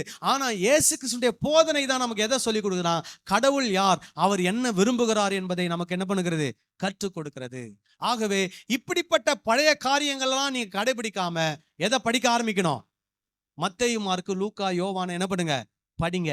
இயேசு யார், இயேசு எப்படிப்பட்டவர், இயேசு என்ன போதிக்கிறார், இயேசு என்ன விரும்புகிறார், இதை கற்றுக்கொண்டு இதன்படி நடக்க நாம் என்ன பண்ண வேண்டும்? விரும்ப வேண்டும். அதற்கான மனோ வாஞ்சை நமக்கு என்ன பண்ணணும்? இருக்கணும். அதுதான் சரியான சபைக்கான அடையாளம். அப்புறம் பாருங்க, மனோ வாஞ்சையாய் அவர்கள் என்ன பண்றாங்களாம்? வசனத்தை ஏற்றுக்கொண்டு அதுக்கப்புறம் என்ன பண்றாங்களாம்? காரியங்கள் இப்படி இருக்கிறதா என்று தினம்தோறும் வேத வாக்கியங்களை ஆராய்ந்து பார்த்ததினால். சபையில இருக்கக்கூடிய ஒவ்வொருவரும் தினந்தோறும் வேத வாக்கியங்களை என்ன பண்ண வேண்டும்? ஆராய்ந்து பார்க்க வேண்டும். ஆராய்ந்து பார்க்கிறோம்னா என்ன தெரியுமா? சொல்லுங்க. ரிசர்ச். அது ஒரு 5 நிமிஷத்துல முடிகிற காரியம் இல்லை, 10 நிமிஷத்துல முடிகிற காரியம் இல்லை. குறைஞ்சது எவ்வளவு நேரம் ஆகும்? ஒரு அரை மணி நேரத்துல இருந்து 1 மணி நேரம் ஆகும். ஒன்றும் இல்லை, ஒரு 4 வசனத்தை உட்கார வச்சு நீங்க ஆராய்ச்சி பண்ணீங்கனாலே போதும், அதுவே ஒரு அரை மணி நேரம் ஓடிடும். அப்போ இந்த மக்கள் வசனத்தை மனோவாஞ்சியா ஏற்றுக்கொண்டது மாத்திரமல்ல, காரியங்கள் இப்படி இருக்கிறதா என்று அவர்கள் வேத வாக்கியங்களை என்ன பண்ணாங்களாம்? ஆராய்ந்து பார்த்தார்கள். அப்ப இந்த வேத வாக்கியங்களை ஆராய்ந்து பார்க்கக்கூடிய பழக்கத்திலே சபைக்கு வரக்கூடிய ஒவ்வொருவரும் என்ன பண்ணணும்? இருக்கிறவர்களா இருக்கணும். அதுதான் ஒரு சரியான சபையினுடைய அடையாளம். ஒரு ஆமீன் சொல்லுங்களேன். ஹல்லேலூயா. நான் என்ன நினைக்கிறேன் தெரியுமா? நான் தான் சபையில் இருக்கிறவங்களாம் சோம்பேறி ஆக்கி வச்சுட்டேன்னு நினைக்கிறேன். ஏன் தெரியுமா? எல்லாத்தையும் நான் உங்களுக்கு கற்றுக் கொடுத்துட்றேன், நீங்க என்ன ஆயிடுறீங்க? நம்ம படிக்கலனா கூட பாஸ்டர் என்ன பண்ணிடுவாரு? இந்த வசனத்துக்கான அர்த்தம் என்ன, அந்த வசனத்துக்கான அர்த்தம் என்ன, இது என்ன, அது என்ன, எல்லாம் நமக்கு என்ன பண்ணிடுவாரு? சொல்லி கொடுத்துருவாரு. அதனால நம்ம எதுக்கு உட்காந்து பைபிள் எல்லாம் படிச்சுக்கிட்டு? அந்த மைண்ட் செட்ல நம்ம வரவே கூடாது. அப்படி வந்துட்டீங்கன்னா, நான் தப்பா சொல்லி கொடுத்தா நீங்க அதை என்ன பண்ணிடுவீங்க? நம்பிடுவீங்க. நான் உங்களை தவறா என்ன பண்ணலாம்? வழி நடத்தி கொண்டு போய்விடலாம். அதுல ஒரு பெரிய ஆபத்து இருக்கிறது. அதனால நான் உங்களுக்கு கற்றுக் கொடுத்தாலும் நீங்க உட்காந்து பைபிள் என்ன பண்ணணும்? வாசித்து நான் கற்றுக் கொடுத்தது சரியா என்பதை நீங்க என்ன பண்ணணும்? ஆராய்ந்து பார்க்க வேண்டும். அது யாருடைய கடமை? உங்களுடைய கடமை. ஏதோ குருட்டாம்போக்குல பாஸ்டர் எங்களுக்கு எது கற்றுக் கொடுத்தாலும் கரெக்டா தான் கற்றுக் கொடுப்பாருன்னு என்ன பண்ணக்கூடாது? நீங்க நினைக்க கூடாது. நீங்க நான் கற்றுக் கொடுத்தது சரியா தவறா என்பதை நீங்க என்ன பண்ணணும்? ஆராய்ந்து பார்த்து கேள்விகளை எழுப்ப வேண்டும். ராமேன் சொல்லலாமா? இததான் யார் செய்தா? பெரோயா பட்டணத்தில் இருக்கக்கூடிய சபைகள் செய்தார்கள். இப்படி அவர்கள் செய்தபடினாலே அவர்கள் என்ன பண்ணாங்களாம்? தெசலோனிக்கேயில் உள்ளவர்களை பார்க்கலும் என்னவா மாறினாங்களாம்? நற்குணசாலிகளாய் மாறினாங்க. அப்போ நீங்களும் நானும் நற்குணசாலிகளாய் மாற வேண்டும் என்றால் வேத வசனத்தை என்ன பண்ண வேண்டும்? ஆராய்ந்து பார்க்க வேண்டும். அப்படின்னா இந்த அயனம்பாக்கம் பகுதியில் எடுத்துக்கிட்டீங்கன்னா, அயனம்பாக்கத்துல மட்டுமே ஒரு 15-20 சபை இருக்குது. நம்ம சபை ஒன்று. அதுல கீழே பக்கத்துல அங்கேயும் ஒரு 10-15 சபை இருக்கும். ஆக மொத்தம் ஒரு 25-30 சபை மத்தியிலே நாம் ஒரு சபையாக இருக்கிறோம். இந்த சபையார் வாழக்கூடிய இந்த ஜனத்தின் மத்தியிலே நாம் எப்படிப்பட்டவர்களாய் மாற வேண்டும்? நற்குணசாலிகளாய் மாற வேண்டும். இப்போ நாம் செய்யக்கூடிய ஒவ்வொரு செயல்பாடுகளும் உங்களையும் உங்க குடும்பத்தையும் நம்முடைய சபையும் என்ன பண்ணும்? பாதிக்கும். இந்த பாதிப்பு பாசிட்டிவாகவும் வரும், நெகட்டிவாகவும் வரும். நம்ம செய்யக்கூடிய சில தவறான செயல்கள் என்ன பண்ணும்? இவங்க இந்த குடும்பத்துல இருந்து இந்த குடும்பமா இந்த சபையா அப்படின்னு கெட்ட பெயரையும் உருவாக்கும். நாம் செய்யக்கூடிய நற்குண காரியங்கள் என்ன கொண்டு வரும்? இந்த நல்ல குடும்பத்திலிருந்து வராங்களா, இந்த நல்ல சபையிலிருந்து வராங்களா, இது இவங்களுக்கு இந்த சபை இவங்களுக்கு என்ன பண்ணி இருக்குது, இதை கற்றுக் கொடுத்திருக்கிறது என்று சொல்லி மக்கள் நினைக்க வேண்டும். அப்போ நாம இயேசு கிறிஸ்துவுடைய சபையில் அங்கமா இருக்கிறோம். நமக்கு எது தெரியணும்? வேத வசனம் தெரியணும். வேத வசனத்தை நம்ம என்ன பண்ணணும்? ஆராய்ந்து நாம் இந்த ஊர்ல இருக்கக்கூடிய மற்றவர்களை விட எப்படிப்பட்டவங்களா மாறணும்? நற்குணசாலிகளாய் மாறணும். ஆமீன் சொல்லலாமா? ஹல்லேலூயா.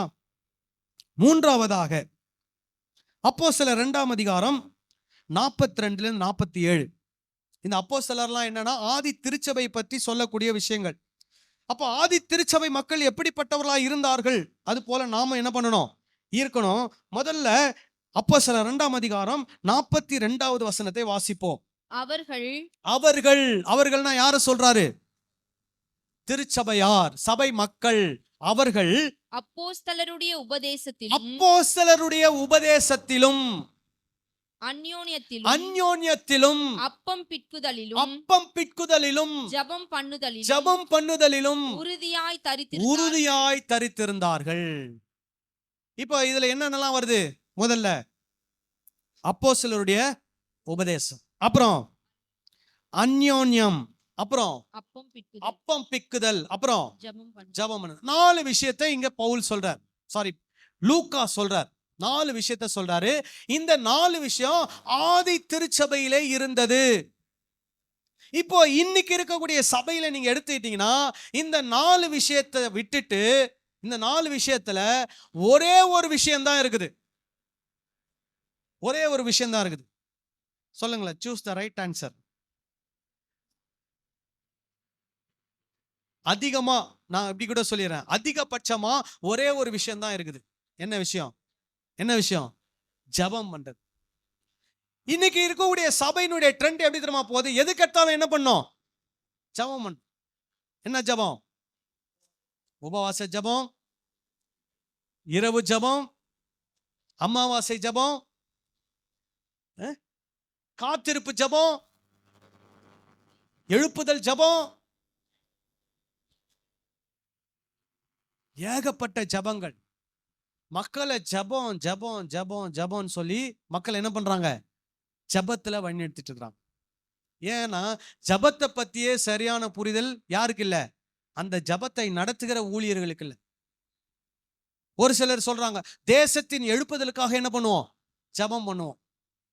கர்த்தர் தேசத்துல எதை ஊட்டணும்? எழுப்புதலை ஊட்டணும். போன வாரம் அதை பத்தி தான் நம்ம பார்த்தோம். கர்த்தர்லாம் ஜபத்துல எழுப்புதெல்லாம் என்ன பண்ண மாட்டார்? ஊற்ற மாட்டார். எழுப்புதல் எங்க இருந்து வரணும்? நமக்குள்ள இருந்து தான் வரணும். நம்ம கர்த்தருடைய வார்த்தையின்படி நடந்தோம்னா என்ன வந்துடுது? எழுப்புதல் வரும். கர்த்தர் எழுப்புதல் எல்லாம் ஊற்ற மாட்டார். ஏன்னா ஏற்கனவே அவர் வசனத்தை என்ன பண்ணிட்டாரு? கொடுத்துட்டாரு. பரிசுத்த ஆவியை நமக்கு என்ன பண்ணிட்டாரு? கொடுத்துட்டாரு. இந்த 2 உதவியை வச்சு நம்ம தான் என்ன பண்ணணும்? வசனத்தின்படி நடந்து நம்மை நாம என்ன பண்ணணும்? உயிர்ப்பிக்கணும். ஆனா ஜபம் என்கிற போர்வையிலே ஜபம் ஜப ஜப ஜப ஜபன்னு எங்க பார்த்தாலும் என்னது? ஜபம். ஆனா எது இல்ல? உபதேசம் இல்ல. அப்புறம் என்ன இல்ல? அந்யோன்யம் என்ன? சபையில இல்ல. என்னதான் நடக்குது சபையில? பிரிவினைகள். சபையில என்னது? குரூப்பிசம். சபையில மார்க்க பேதங்கள். இப்படிப்பட்டதான காரியங்கள் இன்னைக்கு என்னங்கிறது? திருச்சபையில அதிகமாய் காணப்படுகிறது. ஆனா அதே நேரத்துல எதை ரொம்ப ரெகுலரா ஃபாலோ பண்ணிடுவாங்க? அப்பம் பிக்குதல். அப்ப நம்ம எல்லாரும் உட்கார்ந்து என்ன பண்ணினோம்? மாசமானா கம்யூனியன் எடுத்துடணும். கம்யூனியனுக்கு ரொம்ப என்ன பண்றாங்க? முக்கியத்துவம் கொடுக்கிறார்கள். ஆனால் அந்த கம்யூனியனுடைய அர்த்தத்தையே என்ன பண்ணாம புரியாம முக்கியத்துவம் கொடுத்து கொண்டிருக்கிறார்கள். சரி, இப்ப இதை நான் உங்களுக்கு தெளிவா சொல்றேன். இப்போ முதலாவது இங்க என்ன வைக்கப்பட்டிருக்கிறது? லூக்கா முதல் பிரையாரிட்டில ஃபர்ஸ்ட் எதை வைக்கிறாரு? அப்போஸ்தலருடைய உபதேசம். அப்போ தேவனுடைய சபை, கிறிஸ்துவினுடைய சபை என்று வரும்போது அதுல முதல்ல பார்த்தோம், கடவுளை பற்றி சரியான புரிதல் நமக்கு என்ன பண்ணணும், இருக்கணும், வெளிப்பாடு இருக்கணும். அந்த வெளிப்பாடு இருந்தாதான் நம்ம அவருடைய சபை என்றே என்ன பண்ணப்படுவோம், அங்கீகரிக்கப்படுவோம். ரெண்டாவது என்ன பார்த்தோம், வேத வசனங்களை என்ன பண்ணணும், ஆராய்ந்து பார்த்து நாம் எப்படிப்பட்டவங்களா மாறணும், நற்குணசாலிகளாய் மாறணும் அப்படின்னு பார்த்தோம். மூணாவது இங்க என்ன பார்க்கிறோம், இவங்க அப்போஸ்தலருடைய உபதேசத்துல என்ன பண்ணாங்கன்னா நிலைத்திருந்தார்கள். இப்போ அப்போஸ்தலர்கள் என்ன உபதேசம் பண்ணினார்கள் நினைக்கிறீங்க? இயேசு என்ன போதித்தாரோ அதை தான் என்ன பண்ணாங்க, அப்போஸ்தலர்கள் போதித்தார். அப்போ திருச்சபையில என்ன போதிக்கப்பட வேண்டும் அப்படின்னா, இயேசு போதித்தது தான் திருச்சபையில் என்ன பண்ணப்பட வேண்டும், போதிக்கப்பட வேண்டும். அப்போ இயேசு போதிக்காத எந்த ஒரு போதனையும் அது என்ன உபதேசம் கிடையாது, அப்போஸ்தலருடைய உபதேசம் கிடையாது. இன்னைக்கு சிலர் அப்போஸ்தல சபை என்று பெயர் வைத்துக் கொள்கிறார்கள். சில ஊழியர்கள் தங்களுக்கு அப்போஸ்தலர் என்ற அடையாளங்களை வைத்துக் கொள்கிறார்கள். ஆனால் அவருடைய போதனைகளை நீங்க போய் பார்த்தீங்கன்னா தப்பு தப்பா ஜனங்களுக்கு என்ன பண்ணிட்டு இருக்கிறாங்க, போதித்து கொண்டிருக்கிறார்கள். கொஞ்ச நாளுக்கு முன்னாடி ஒரு சபையில ஒரு ஊழியர் கூட்டத்துல ஒருத்தர் போதிக்கிறார். என்ன சொல்லி போதிக்கிறார் அப்படின்னா, ஊழியர்களாகிய நீங்கள் உங்க ஒவ்வொருத்தருக்கும் ஒரு ஆவிக்குரிய தகப்பன் ஒருத்தர் இருக்கணும். யார் இருக்கணுமா, ஆவிக்குரிய தகப்பன் ஒருத்தர் இருக்கணுமா. அதற்கு உதாரணமாக வேதத்தை நாம் எடுத்துக்கொண்டால், யார் சொல்றா, அவர் சொல்றார், நான் சொல்லல, அவர் சொல்றதை சொல்றேன். அதற்கு உதாரணமாக வேதத்தை எடுத்துக்கொண்டால், இயேசுவுக்கு ஒரு ஆவிக்குரிய தகப்பன் இருந்தார். யாருக்கு இருந்தாரா, இயேசுவுக்கு ஒரு ஆவிக்குரிய தகப்பன் இருந்தாராம். அவர் யார் தெரியுமா, மோசே. பிதா கூட கிடையாது, மோசே. இயேசு கிறிஸ்துவுடைய ஆவிக்குரிய தகப்பன் மோசே. எப்படி மோசே தண்ணீரை ரத்தமாய் மாற்றினாரோ அது போல இயேசு என்ன பண்ணினாராம், தண்ணீரை திராட்சரசமாய் மாற்றினார். அதனால இயேசுவுக்கு ஆவிக்குரிய தகப்பன் மோசே. அதனால இயேசுவால் என்ன பண்ண முடிந்ததுதான், அந்த ஆவிக்குரிய தகப்பனை பின்பற்றி அநேக அற்புதங்களை செய்ய முடிந்தது அப்படின்னு சொல்றார். ஒண்ணு. அடுத்தது, யோவான் ஸ்நானகனுக்கு ஆவிக்குரிய தகப்பன் யார் அப்படின்னா எலியா. ஆனால் யோவான் ஸ்நானகன் எலியா என்கிற ஆவிக்குரிய தகப்பனை பின்பற்றாமல் போனதனாலே அவர் என்ன பண்ணப்பட்டாராம், அரெஸ்ட் பண்ணப்பட்டு கொலை செய்யப்பட்டார்.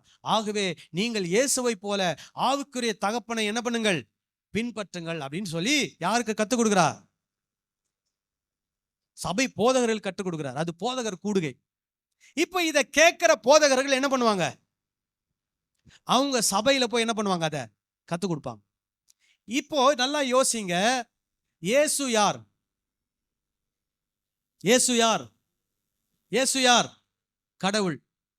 கடவுளுக்கு மோசே ஆவிக்குரிய தகப்பனா மாற முடியுமா, சொல்லுங்க, முடியவே முடியாது. மோசேவை உருவாக்குனதே யார்தான், இயேசுதான்.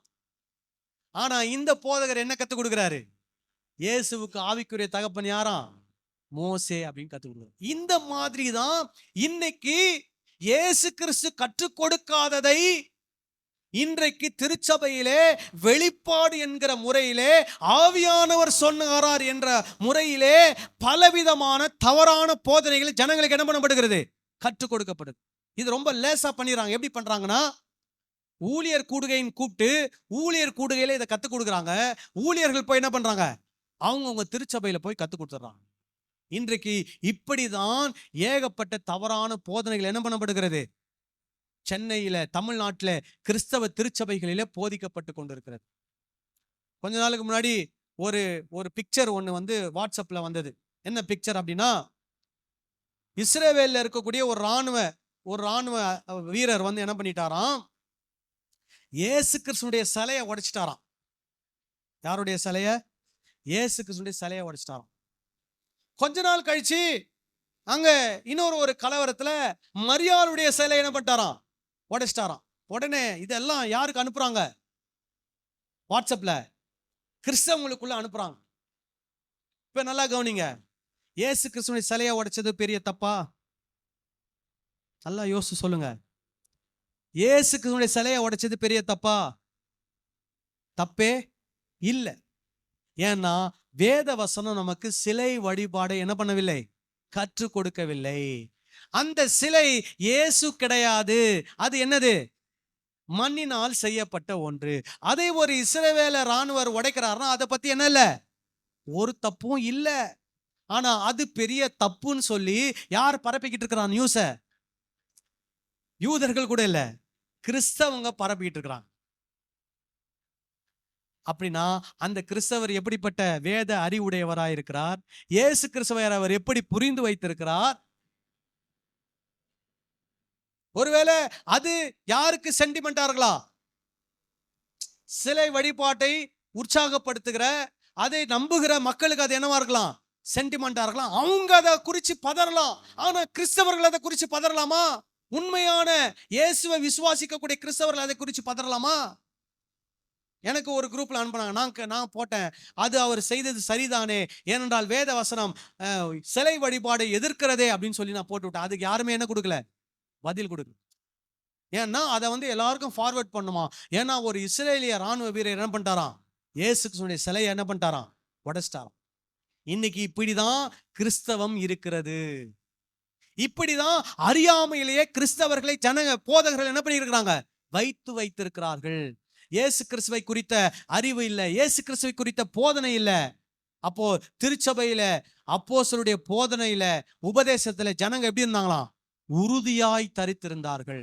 அப்போஸ்தலருடைய உபதேசம் வேற ஒண்ணும் கிடையாது, இயேசு கிறிஸ்துவினுடைய உபதேசம் தான் அப்போஸ்தலருடைய உபதேசம். அந்த உபதேசத்துல நம்ம எப்படி இருக்கணும்? உறுதியா இருக்கணும். ஆமென் சொல்லலாமா?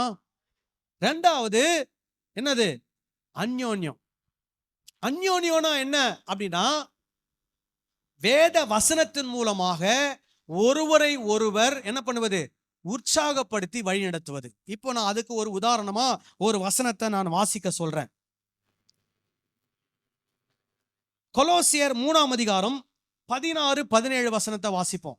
இதுக்கு பேர் தான் அந்யோன்யம். நல்லா கவனிச்சுக்கோங்க. கொலோசியர் 3:16-17.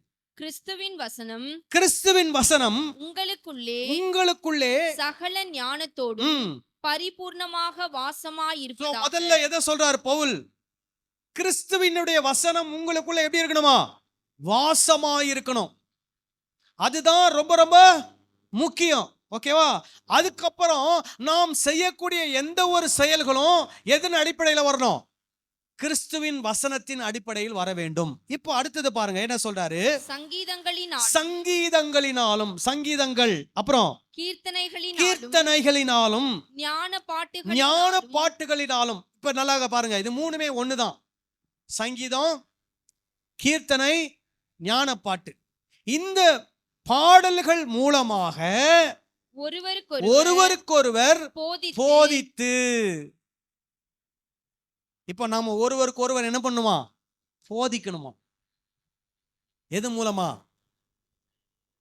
சங்கீதங்கள், கீர்த்தனைகள், ஞான பாட்டுகள். இப்போ இந்த சங்கீதங்கள், கீர்த்தனைகள், ஞான பாட்டுகள் நமக்கு போதனைகளாக வர வேண்டும் என்றால் அந்த பாட்டுகளிலே எது இருக்கணும்?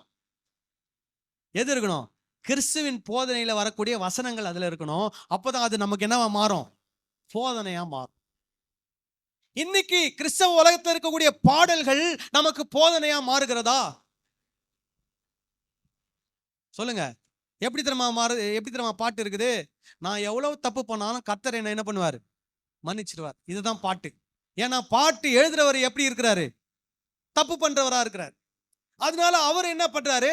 அவருடைய தப்ப என்ன பண்றாரு? மக்கள் கிட்ட நியாயப்படுத்த விரும்புகிறார். அப்போ அவருடைய பாடல்லாம் எப்படி இருக்குன்னா, நான் எவ்வளவு கீழே விழுந்தாலும் கடவுள் கிருபையா என்ன பண்ணுவாரு? தூக்கிடுவாரு. ஏன் தப்பெல்லாம் என்ன பண்ணிடுவாரு? நியாயப்படுத்திடுவார்னு அவர் சொல்றார். ஆனா இங்க பவுல் சொல்றாரு, நம்ம பாட்டுகள்லாம் எப்படி இருக்கணுமா? மற்றவங்களுக்கு போதிக்கிறது போல பாடல்கள் இருக்க வேண்டும். மற்றவங்களுக்கு போதிக்கணும். அப்புறம் பாருங்க என்ன சொல்லணுமா? புத்தி சொல்லிக் கொண்டு உங்கள் இருதயங்களில் கர்த்தரை பக்தியுடன் பாடி வார்த்தையினாலாவது கிரியையினாலாவது நீங்கள் எதை செய்தாலும் அதையெல்லாம் கர்த்தராகிய இயேசுவின் நாமத்திலே செய்து அவர் முன்னிலையாக பிதாவாகிய தேவனை ஸ்தோத்தரியுங்கள். அப்போ எதை செய்தாலும், வார்த்தையினாலும் கிரியையினாலும் எதை செய்தாலும் நம்ம யாரை ஸ்தோத்தரிக்கணுமா? கர்த்தராகிய இயேசுவை ஸ்தோத்தரிக்கணும். இதை நம்ம செய்யறது இயேசுவின் நாமத்தினாலே செய்யணுமா.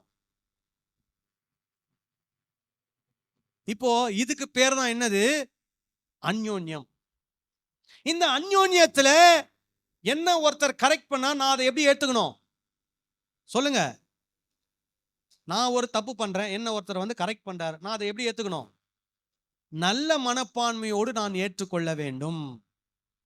நான் இன்னொருத்தரை கரெக்ட் பண்றேன், அவங்க அதை எப்படி ஏத்துக்கணும்? நல்ல மனப்பான்மையோடு ஏத்துக்கணும். இப்போ நம்ம குடும்பத்துல நம்முடைய பிள்ளைகள் தவறு செய்தால் அவங்களை திருத்துறோமா இல்லையா? சொல்லுங்க. ஏன் திருத்துறோம்? அவங்க மேல நம்ம அன்பு வச்சிருக்கிறோம்.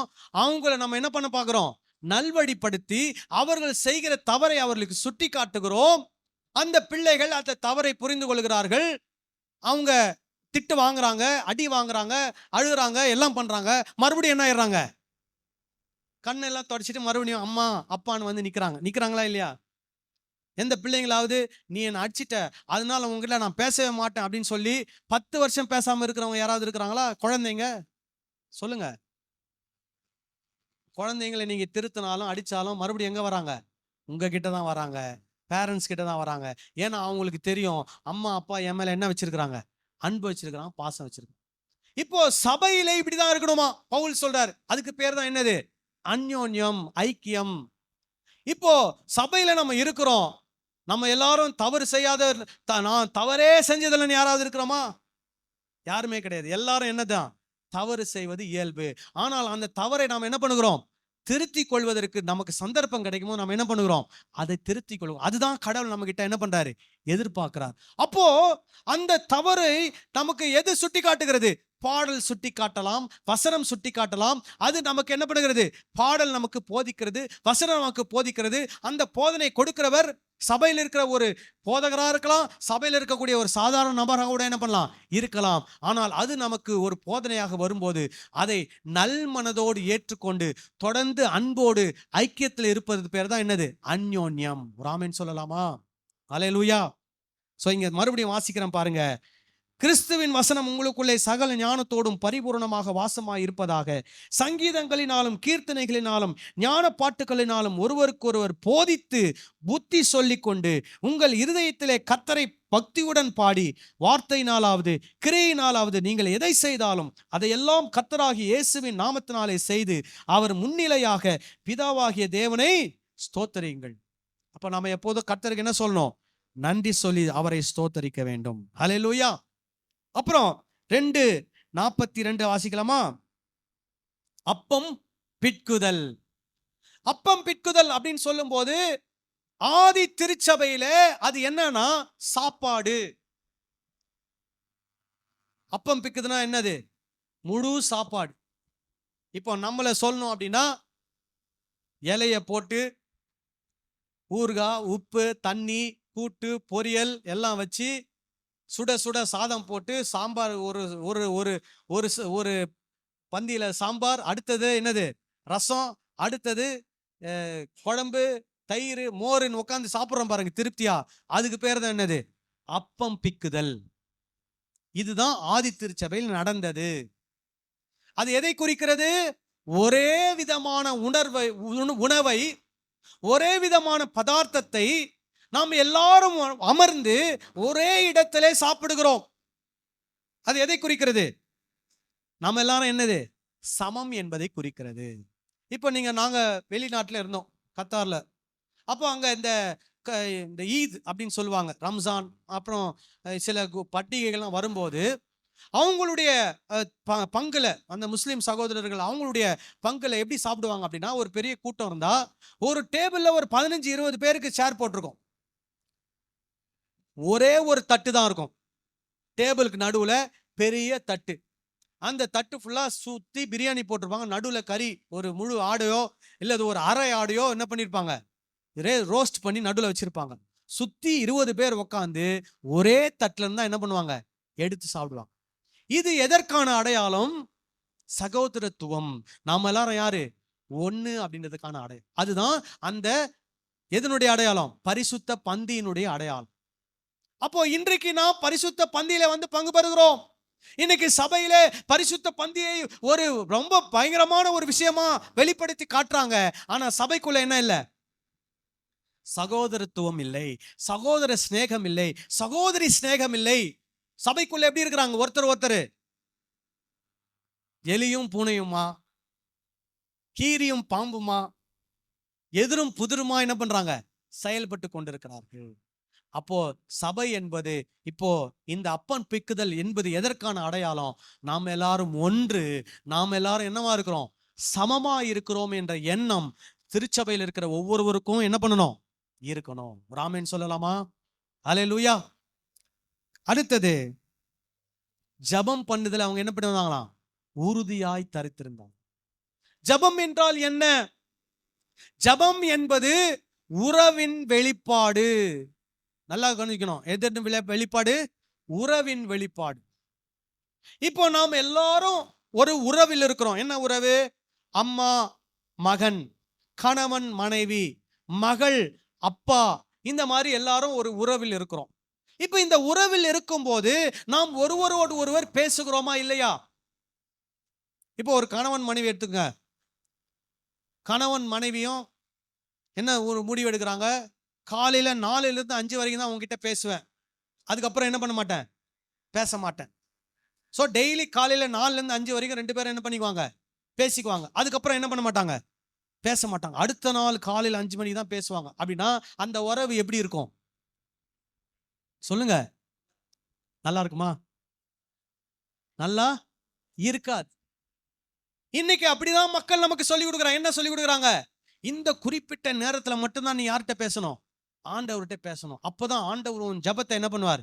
கேட்பார். அப்பதான் ஆண்டவர் உனக்கு என்ன பண்ணுவார்? அற்புதம் செய்வார். இன்னொருத்தர் சொல்லி கொடுக்குறார், தரையில ஒரு துணி போட்டுக்கோ, இல்ல ஒரு தரையில என்ன பண்ணு, 2 கிலோ கல்லுப்பு வாங்கி போட்டு நல்லா பரப்பி விட்டுரு. அந்த கல்லுப்பு மேல ஒரு துணியை போட்டு அது மேல முழங்கால் போட்டு நீ ஜெபம் பண்ணாதான் கர்த்தர் உன் ஜபத்தை என்ன பண்ணுவார்? கேட்பார். இப்போ நீங்க உங்க அம்மா கிட்ட பேசணும். ஒரு 2 கிலோ கல்லுப்பு வாங்கிட்டு வந்து கீழே போட்டுட்டு அது மேல ஒரு துணியை போட்டுட்டு நெடு முழங்கால் போட்டு அம்மா அப்படின்னு நீங்க பேசுனீங்கன்னா உங்க அம்மா என்ன சொல்லுவாங்க? ஐயோயோ, என் மகனுக்கு என்ன ஆயிடுச்சு? நல்லாதான் இருந்தான் நேத்து வரைக்கும், இன்னைக்கு என்ன ஆயிட்டான்? புத்தி பேதரிச்சு போயிட்டான். ஏன்டா இதெல்லாம் பண்ற? இல்லம்மா இப்படிதாம்மா சொல்லி கொடுத்துருக்காங்க. அம்மா கிட்ட பேசணும்னா எப்படி பேசணும்? உப்பு போட்டு அது மேல நின்று பேசினாதான் நீங்க என்ன பண்ணுவீங்க, எனக்கு எல்லாம் செய்வீங்க அப்படின்னு சொல்றாங்க அம்மா. அப்போ அங்க என்ன ஆயிடுது?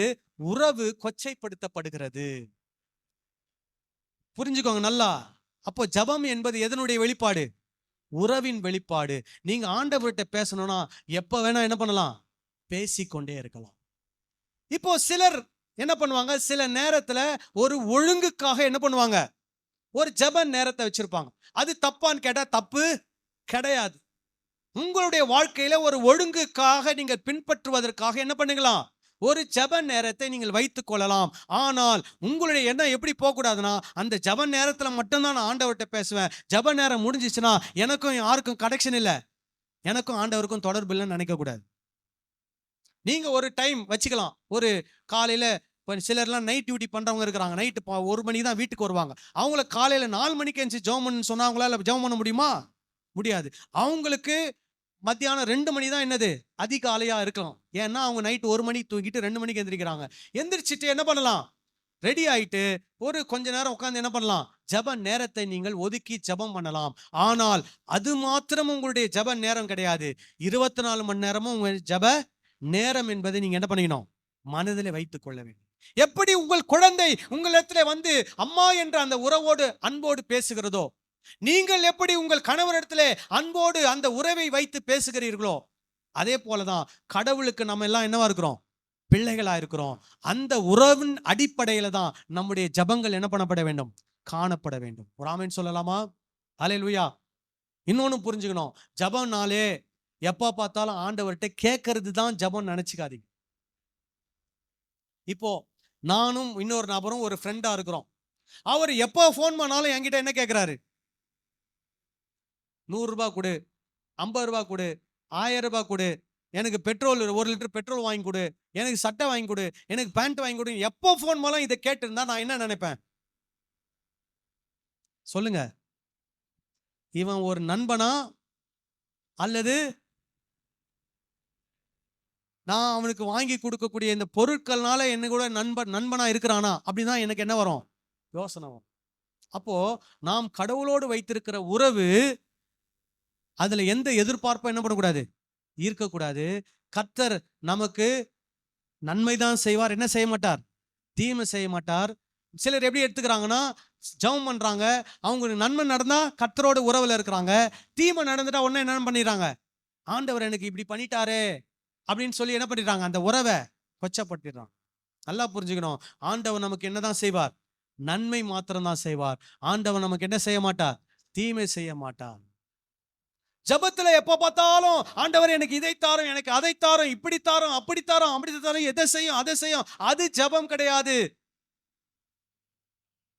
அது நீங்க எப்ப பார்த்தாலும் அவர் என்ன பண்ணிட்டே இருக்கிறீங்க, தொந்தரவு பண்றீங்கன்னு அர்த்தம்.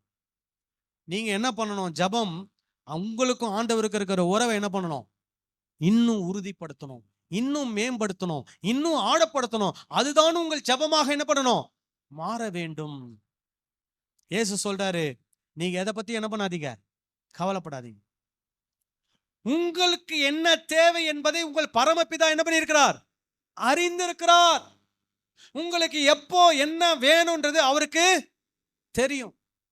அவர் சொல்றார் தெளிவா, முதலாவது நீங்க என்னத்தை தேடுங்க, தேவனுடைய ராஜ்யத்தையும் அவருடைய நீதியையும் தேடுங்கள்.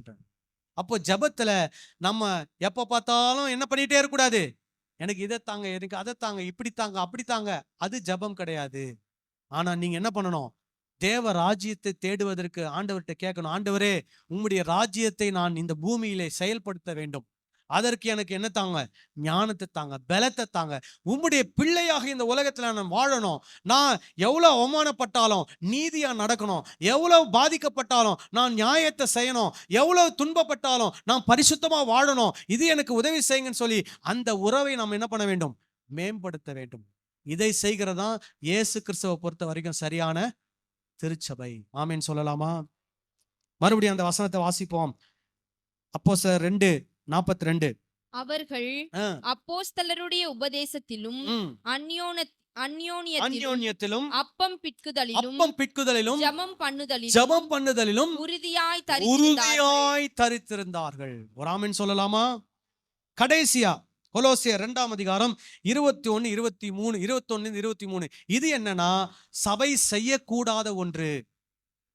21-23 மனுஷருடைய கற்பனைகளின்படியும் போதனைகளின்படியும் நடந்து தொடாதே, ருசி பாராதே, தீண்டாதே என்கிற கட்டளைக்கு உட்படுகிறது என்ன?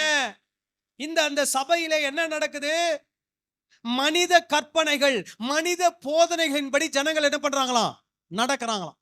பவுல் கேட்கிறாரு, இப்படி நடக்கிறது என்ன, இந்த மாதிரிலாம் நீங்க நடக்கலாமா? அப்போ சபையில எது மெயினா இருக்கக்கூடாது, மனித கற்பனைகள், மனித போதனைகள், மனித பாரம்பரியங்கள் எங்க இருக்கக்கூடாது, திருச்சபைக்குள்ள இருக்கக்கூடாது. ஒருவேளை நம்ம வாழ்க்கையில அது இருக்குமானால் அதையெல்லாம் நம்ம என்ன பண்ணணும், கலைந்து எறிய வேண்டும்.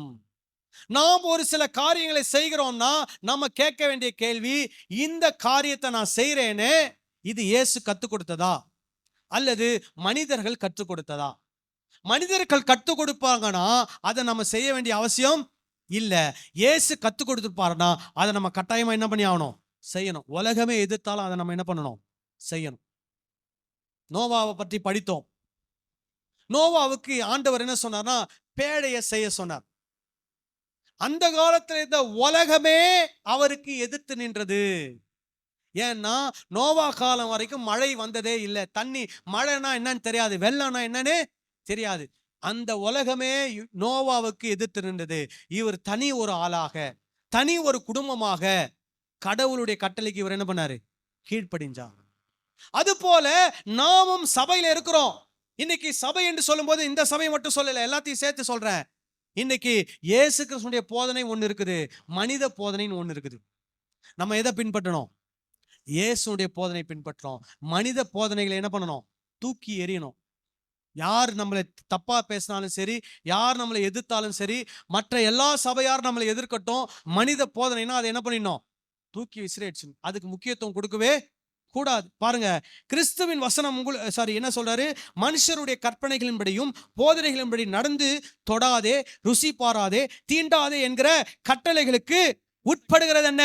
அப்புறம் இவையெல்லாம் ஆ, அனுபவிக்கிறதினால் அழிந்து போகுமே. ஆ, இப்படிப்பட்ட போதனைகள் இப்படிப்பட்ட போதனைகள் சுய இஷ்டமான ஆராதனையும் சுய இஷ்டமான ஆராதனையையும் மாயமான தாழ்மையையும் சரீர ஒடுக்கத்தையும் சரீர ஒடுக்கத்தையும் பற்றி ஞானம் என்கிற பேர் கொண்டிருந்தாலும் ஞானம் என்கிற பேர் கொண்டிருந்தாலும். இதுக்கு என்ன பேரா? இதுதான் கடவுள் எங்களுக்கு கொடுத்திருக்கிற ஞானம். கடவுள் எங்களுக்கு வெளிப்படுத்திட்டார். என்ன என்ன சொல்றாங்களா? சுய இஷ்டமான ஆராதனை. கடவுள் யாருன்னே புரிஞ்சுக்காம இவர் கடவுள் கடவுள் நினைச்சு என்ன பண்ணிட்டு இருக்காங்க? இவங்க இஷ்டப்படி என்ன பண்றாங்க? அவரை கடவுளாக ஆராதித்து கொண்டிருக்கிறார்கள். அடுத்தது என்ன விதமான தாழ்மையா? மாயமான தாழ்மை, மக்களை ஏமாற்றுகிற ஒரு தாழ்மை. அதுதான் இயேசு தெளிவா சொல்றாரு. இந்த மாதிரியான கள்ள தீர்க்கதரிசிகள் ஆட்டுத்தோலை போர்த்து கொண்டு வருவார்கள், ஆனால் உள்ளத்துல எப்படி இருக்கிறாங்களா? பட்சிக்கிற ஓநாய்கள். இந்த மாதிரியான கள்ள போதகர்களுக்கு மனிதர்கள் மேல், மக்கள் மேல் என்ன கிடையாது? அக்கறை கிடையாது. மக்கள் வைத்திருக்கிற பணத்தின் மேலதான் என்னது? அக்கறை. அப்போ அவங்களுடைய போதனைலாம் எதை டார்கெட் பண்ணியிருக்கோம்? மக்களை டார்கெட் பண்ணியிருக்காது. மக்களுடைய பொருளாதாரத்தை, மக்களுடைய பணத்தை தான் என்ன பண்ணோம்? டார்கெட் பண்ணியிருக்கோம். இப்போ இவங்களுடைய இது என்னவா? மாயமான தாழ்மை. அப்புறம் அவங்களுடைய போதனை எப்படி இருக்குமா? சரீரத்தை ஒடுக்கணும் அப்படின்வாங்க. சரீரத்தை ஒடுக்கிறதுனா என்ன? ஃபாஸ்டிங் போடு, கல் உப்புல முழங்கால் போடு, நைட்டெல்லாம் கண் முழிச்சு ஜெபம் பண்ணு. இதெல்லாம் பண்ணினா கர்த்தர் உன் ஜெபத்தை என்ன பண்ணுவாரு? கேட்பார். இதெல்லாம் என்னது? சரீரத்தை ஒடுக்குவது. இது கிறிஸ்தவ போதனை அல்ல. புரியுதுங்களா சொல்றது? இது கிறிஸ்தவ போதனை அல்ல. அடுத்தது பாருங்க, இதை அவங்க என்ன நினைக்கிறாங்களா? ஞானம் என்று நினைத்து செய்கிறார்கள். அப்புறம் பவுல் என்ன சொல்றாரு பாருங்க, இவைகள் மாம்சத்தை பேணுகிறதற்கே ஒழிய மற்றொன்றிற்கும் பிரயோஜனப்படாது. இப்போ ஒருத்தர் ஃபாஸ்டிங் இருக்கிறார்னா அது அவருக்கு என்ன கொடுக்கும்? ஹெல்த் கொடுக்கும், ஆரோக்கியத்தை கொடுக்கும். கரெக்டா? ஆனா ஒருத்தர் உபவாசம் பண்ணி ஜெபம் பண்றதுனால அவர் கர்த்தரோட என்ன பண்ண முடியாது? நெருங்கிலாம் நடக்க முடியாது. அதை நல்லா புரிஞ்சுக்கோங்க. கர்த்தரோட நீங்க நெருங்கி நடக்கணும்னா அவருடைய வசனத்துக்கு என்ன பண்ணுங்க? கீழ்ப்படிங்க. நீங்க அவருடைய வசனத்துக்கு கீழ்ப்படிஞ்சு நடந்தீங்கன்னா நீங்க கர்த்தரோட என்ன பண்றீங்க? நெருங்கி நடக்கிறீங்க. நீங்க ஒரு 40 நாள் உபவாசம் பண்ணீங்கன்னா உங்க சரீரம் ஆரோக்கியமா மாறும், அதுல சந்தேகம் கிடையாது. ஆனா நீங்க கர்த்தரோட நெருங்கிட்டேன்னு நினைக்கிறது தான் என்னது? நீங்க உங்களையே என்ன பண்ணிக்கிறீங்க? ஏமாத்திக்கிறீங்க. இப்படி சொல்லிதான் இன்னைக்கு ஜனங்களை கிறிஸ்தவத்திலே என்ன பண்ணி கொண்டிருக்கிறார்கள்? ஏமாற்றி கொண்டிருக்கிறார்கள். நீ உபவாசம் பண்ணா நீ கர்த்தரோட நெருங்கிட்ட, கர்த்தரோட நெருங்கி நடக்கிற அப்படின்லாம் ஜனங்களை என்ன பண்றாங்க? தவறான போதனையில வழி நடத்துறாங்க. இப்போ இயேசு கிறிஸ்து கிட்ட 2 குரூப் ஆஃப் பீப்புள் பேசுறாங்க. என்ன கேட்கறாங்க தெரியுமா? சொல்றாங்க, யார் யாருன்னா யோவான் ஸ்நானகனுடைய சீஷர்கள், பரிசேயருடைய சீஷர்கள். இவங்க 2 பேரும் இயேசு கிட்ட கேட்கறாங்க, போதகரே உம்முடைய சீஷர்கள் ஏன் உபவாசியாமல் இருக்கிறார்கள்? என்ன கேட்கறாங்க? உம்முடைய சீஷர்கள் ஏன் உபவாசியாமல் இருக்கிறார்கள்? இவங்க சொல்றாங்க, நாங்கெல்லாம் என்ன பண்றோம்? உபவாசிக்கிறோம். அப்ப நல்லா புரிஞ்சுங்க, யோவான் ஸ்நானனுடைய சீஷர்கள் என்ன பண்றாங்க? உபவாசிக்கிறாங்க. பரிசேயருடைய சீஷர்கள் என்ன பண்றாங்க? உபவாசிக்கிறாங்க. யாருடைய சீஷர்கள் உபவாசிக்கல? இயேசு கிறிஸ்துவினுடைய சீஷர்கள் உபவாசிக்கல. அதை பத்தி இயேசு கிட்ட கேட்கறாங்க. அப்ப இதுல இருந்து நம்ம என்ன கத்துக்கிறோம்?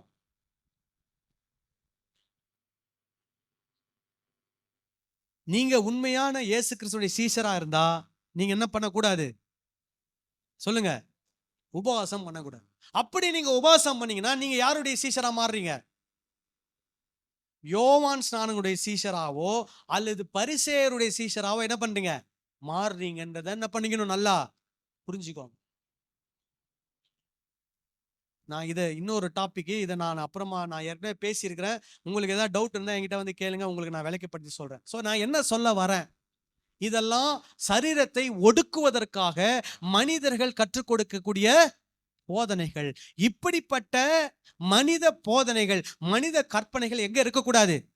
சபைக்குள்ள இருக்கக்கூடாது. அப்படின்னா என்ன? நம்ம மத்தியில இருக்கக்கூடாது. அதற்கு நம்ம என்ன பண்ணணும்? எதிர்த்து நிற்க வேண்டும். ஒரு ஆமீன் சொல்லலாமா? சோ சபையை பத்தி நிறைய விஷயம் சொல்லியிருக்கிறேன். ஒண்ணு, இயேசுவை சரியாக என்ன பண்ணணும்? புரிந்திருக்கணும். ரெண்டாவது, வேத வசனத்தை என்ன பண்ணணும்? ஆராய்ச்சி பண்ணணும். மூணாவது என்ன பண்ணணும்?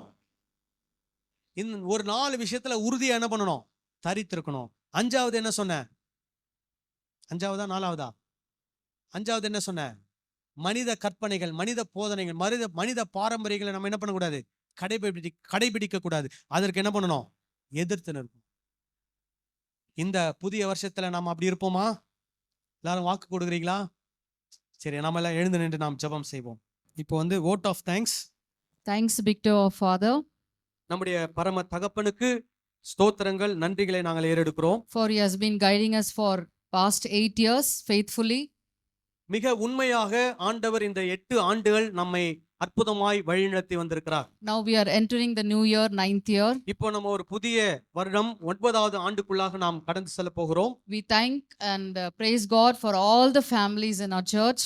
நம்முடைய திருச்சபை சேர்ந்த எல்லா குடும்பங்களுக்கும் நாங்கள் மன நிறைவாக நன்றிகளை நாங்கள் தெரிவித்துக் கொள்கிறோம். You have been so matured in your behavior. உங்களுடைய செயல்பாடுகளிலே நீங்கள் நல்ல முதிர்ச்சி உடையவர்களாய் நீங்கள் செயல்படுகிறீர்கள். That is why our church is so peaceful. அதனாலதான் நம்முடைய சபை சமாதானமாக போய் கொண்டிருக்கிறது. It shows that you are following the teaching of Jesus faithfully. நீங்க ஒவ்வொருத்தரும் உண்மையாக இயேசு கிறிஸ்துவின் போதனையின்படி நடக்கிறீர்கள் என்பதை அது எங்களுக்கு வெளிப்படுத்தி காண்பிக்கிறது. We also thank you for your cooperation in following the church rules. சபையினுடைய ஒழுங்குகளை நீங்கள் பின்பற்றி நடப்பதை குறித்து நாங்கள் உங்களை பாராட்டுகிறோம். And we thank you for financially supporting us. நீங்கள் உங்களுடைய பொருளாதாரத்தினாலே திருச்சபையை ஒவ்வொரு மாதமும் தாங்குகிறீர்கள். அதற்காக நாங்கள் நன்றி செலுத்துகிறோம். So whenever there is a need in the church, you all come forward and meet the needs. சபையிலே எப்போதெல்லாம் ஒரு தேவை ஏற்படுகிறதோ அப்பொழுது நீங்களாகவே முன் வந்து அந்த தேவைகளை நீங்கள் பூர்த்தி செய்கிறீர்கள். அதற்காக உங்களுக்கு நாங்கள் நன்றி தெரிவித்துக் கொள்கிறோம். We thank James Pandu uncle and Sheila Athai for providing us a delicious biryani every year and also this year. எங்கள் சித்தப்பா சித்தி ஜேம்ஸ் பாண்டுரங்கன் சகோதரி ஷீலா அவர்கள் ஒவ்வொரு ஆண்டும் இந்த ஆண்டு விழாவிலே நமக்கு நல்ல உணவை ஏற்பாடு செய்து கொடுக்கிறார்கள். இந்த ஆண்டிலும் அவர்கள் அதை கொடுத்திருக்கிறார்கள். அதற்காக அந்த அவர்களுடைய குடும்பத்திற்கு திருச்சபையின் சார்பாக நாங்கள் நன்றியை தெரிவித்துக் கொள்கிறோம். We thank Sendil brother Senthil சகோதரர் செந்தில் அவர்களுக்கு நாங்கள் நன்றியை தெரிவித்துக் கொள்கிறோம். and his wife Suji sister அவருடைய துணைவியார் சுஜி செந்தில் அவர்களுக்காக நன்றி. and his daughter Sri அவருடைய மகள் ஸ்ரீக்காக நன்றி. and his mother Satyavani அவருடைய தாயார் சத்தியவாணி அவர்களுக்காக நாங்கள் நன்றி செலுத்துகிறோம். for keeping our church clean and organized. ஏனென்றால் நம்முடைய சபையை அவர்கள் அழகாக சுத்தப்படுத்தி ரொம்ப அமைத்து வைத்திருக்கிறார்கள். அதற்காக அவங்க குடும்பத்துக்கு நாங்கள் நன்றியை தெரிவித்துக் கொள்கிறோம். And we also thank Jairo, Dallas and Rolands for making arrangements before the Sunday service. ஞாயிறு ஆராதனை ஒவ்வொரு ஆராதனைக்கு முன்பதாக சனிக்கிழமைகளிலே வந்து இந்த பேட் நாற்காலிகளில அமைத்து அதை சுத்தம் பண்ணி மியூசிக் சிஸ்டம் எல்லாம் அரேஞ்ச் பண்ணி கொடுக்கிற ஜெய்ரோ, டாலஸ், ரோலன்ஸ் அவர்களுக்கு நாங்கள் நன்றியை தெரிவித்துக் கொள்கிறோம். We also thank our choir team, Rajesh brother, Helen and Rani. நம்முடைய கோயர்ல பாடுகிற ராஜேஷ் சகோதரர், சகோதரி ஹெலன், சகோதரி ராணி அவர்களுக்கு நன்றியை தெரிவித்துக் கொள்கிறோம். And our music team, Solomon and Dallas, music வாசிக்கிற சகோதரர் சாலமோனுக்கும் டாலஸ்க்கும் நன்றியை நாங்கள் தெரிவித்துக் கொள்கிறோம். for their undivided support in conducting our worship service every Sunday. So இந்த ஒவ்வொரு ஞாயிற்றுக்கிழமை ஆராதனை பாடல்கள் சிறப்பாக செயல்படுவதற்கு அவர்களுடைய முழு ஒத்துழைப்பு நமக்கு ரொம்ப உதவியாக இருக்கிறது. We thank Sambat brother, Ashok and Rajesh brother and Revati sister and Lena sister for their lot of voluntary help in the church. சகோதரர் ராஜேஷ், சகோதரர் சம்பத், சகோதரர் அசோக், சகோதரி ரேவதி, சகோதரி லேனா அவர்கள் அவங்களே முன் வந்து அநேக உதவிகளை நமக்கு திருச்சபையிலே அவர்கள் செய்கிறார்கள். அவர்களுக்கு எங்களுடைய மனமார்ந்த நன்றிகளை நாங்கள் தெரிவித்துக் கொள்கிறோம். And we also thank Alok and Vimal brother for helping distributing food for Christmas and anniversary. ஒவ்வொரு ஆண்டிலும் இந்த ஆண்டு விழா மற்றும் கிறிஸ்துமஸ் நாட்களிலே இந்த டோக்கன்ஸ் கொடுப்பது, அந்த உணவுகளை கரெக்டா ஜனங்களுக்கு கொடுப்பதில் உதவியா இருக்கக்கூடிய சகோதரர் விமல், சகோதரர் அலோக் அவர்களுக்கு எங்களுடைய நன்றியை நாங்கள் தெரிவித்துக் கொள்கிறோம். So in this new year, I request all of you to bring new families to our church. இந்த புதிய வருஷத்துல நீங்க தான் புது புது குடும்பங்களை என்ன பண்ணோம், திருச்சபைக்கு நீங்கள் அழைத்து வர வேண்டும். உங்களை நாங்கள் வேண்டிக் கொள்கிறோம். புதிய குடும்பங்களை என்ன பண்ணுங்க, திருச்சபைக்கு கொண்டு வாங்க. So let us continue giving your support and make a blessing for God's kingdom and for the surrounding. தொடர்ந்து உங்களுடைய ஒத்துழைப்பை திருச்சபைக்கு தாங்க. நம்ம இந்த திருச்சபையின் மூலமாக தேவ ராஜ்யத்துக்கு ஆசீர்வாதமா இருக்கணும். இந்த சமுதாயத்துக்கு நாம் ஆசீர்வாதமாக இருக்கணும். Thank you. God bless you abundantly. உங்க எல்லாருக்கும் எங்களுடைய நன்றியை தெரிவித்துக் கொள்கிறோம். கர்த்தர் உங்க எல்லாரையும் ஆசீர்வதிப்பாராக. ஆமென். நாம் எல்லாரும் ஜெபம் செய்வோம். எங்களை நேசிக்கிற எங்கள் நல்ல தகப்பனே, இந்த நல்ல காலை நேரத்துக்காக நாங்கள் நன்றி செலுத்துகிறோம். ஆண்டவரே, இந்த நாள், இந்த ஆண்டு விழாவை நாங்கள் நினைவு கூர்ந்து உமக்கு நாங்கள் நன்றி செலுத்தி, ஆண்டவரே, இந்த நாளை சிறப்பாக கொண்டாட நீர் எங்களுக்கு கொடுத்த தருணத்திற்காக ஸ்தோத்திரம். இந்த நாளிலும் இந்த ஆராதனையில வந்து கலந்து கொண்ட ஒவ்வொருவருக்காக, ஒவ்வொரு குடும்பத்துக்காக நாங்கள் நன்றி செலுத்துகிறோம். இந்த திருச்சபையிலே பல விதங்களிலே எங்களுக்கு உதவியாக இருக்கக்கூடிய திருச்சபை மக்கள் அனைவருக்கும் நாங்கள் நன்றியை தெரிவித்துக் கொள்கிறோம். உமக்கு இந்த அருமையான குடும்பங்களை இந்த திருச்சபையில் நீர் கொடுத்ததற்காக உமக்கு நாங்கள் ஸ்தோத்திரங்களை, துதிகளை நாங்கள் ஏறெடுக்கிறோம். தொடர்ந்து சமாதானத்தோடு, சந்தோஷத்தோடு அடுத்த ஆண்டை நாங்கள் ஆண்டவரை கடந்து செல்ல எங்கள் ஒவ்வொருவருக்கும் நீர் அனுகிரகம் செய்தலும்படிக்கு நாங்கள் வேண்டிக் கொள்கிறோம். ஒவ்வொரு குடும்பத்தையும் ஆசீர்வதியும். இந்த குடும்பங்களை எங்கள் திருச்சபைக்கும் இந்த சமுதாயத்திற்கும் நீர் ஆசீர்வாதமாய் வைத்தருளும்படிக்கு நாங்கள் வேண்டிக் கொள்கிறோம். அதே போல ஆண்டவரை, இன்றைக்கு ஒரு தமிழ்நாட்டை ஆள்வதற்கு ஒரு புதிய அரசு ஆண்டவரை பதவியேற்கிறது.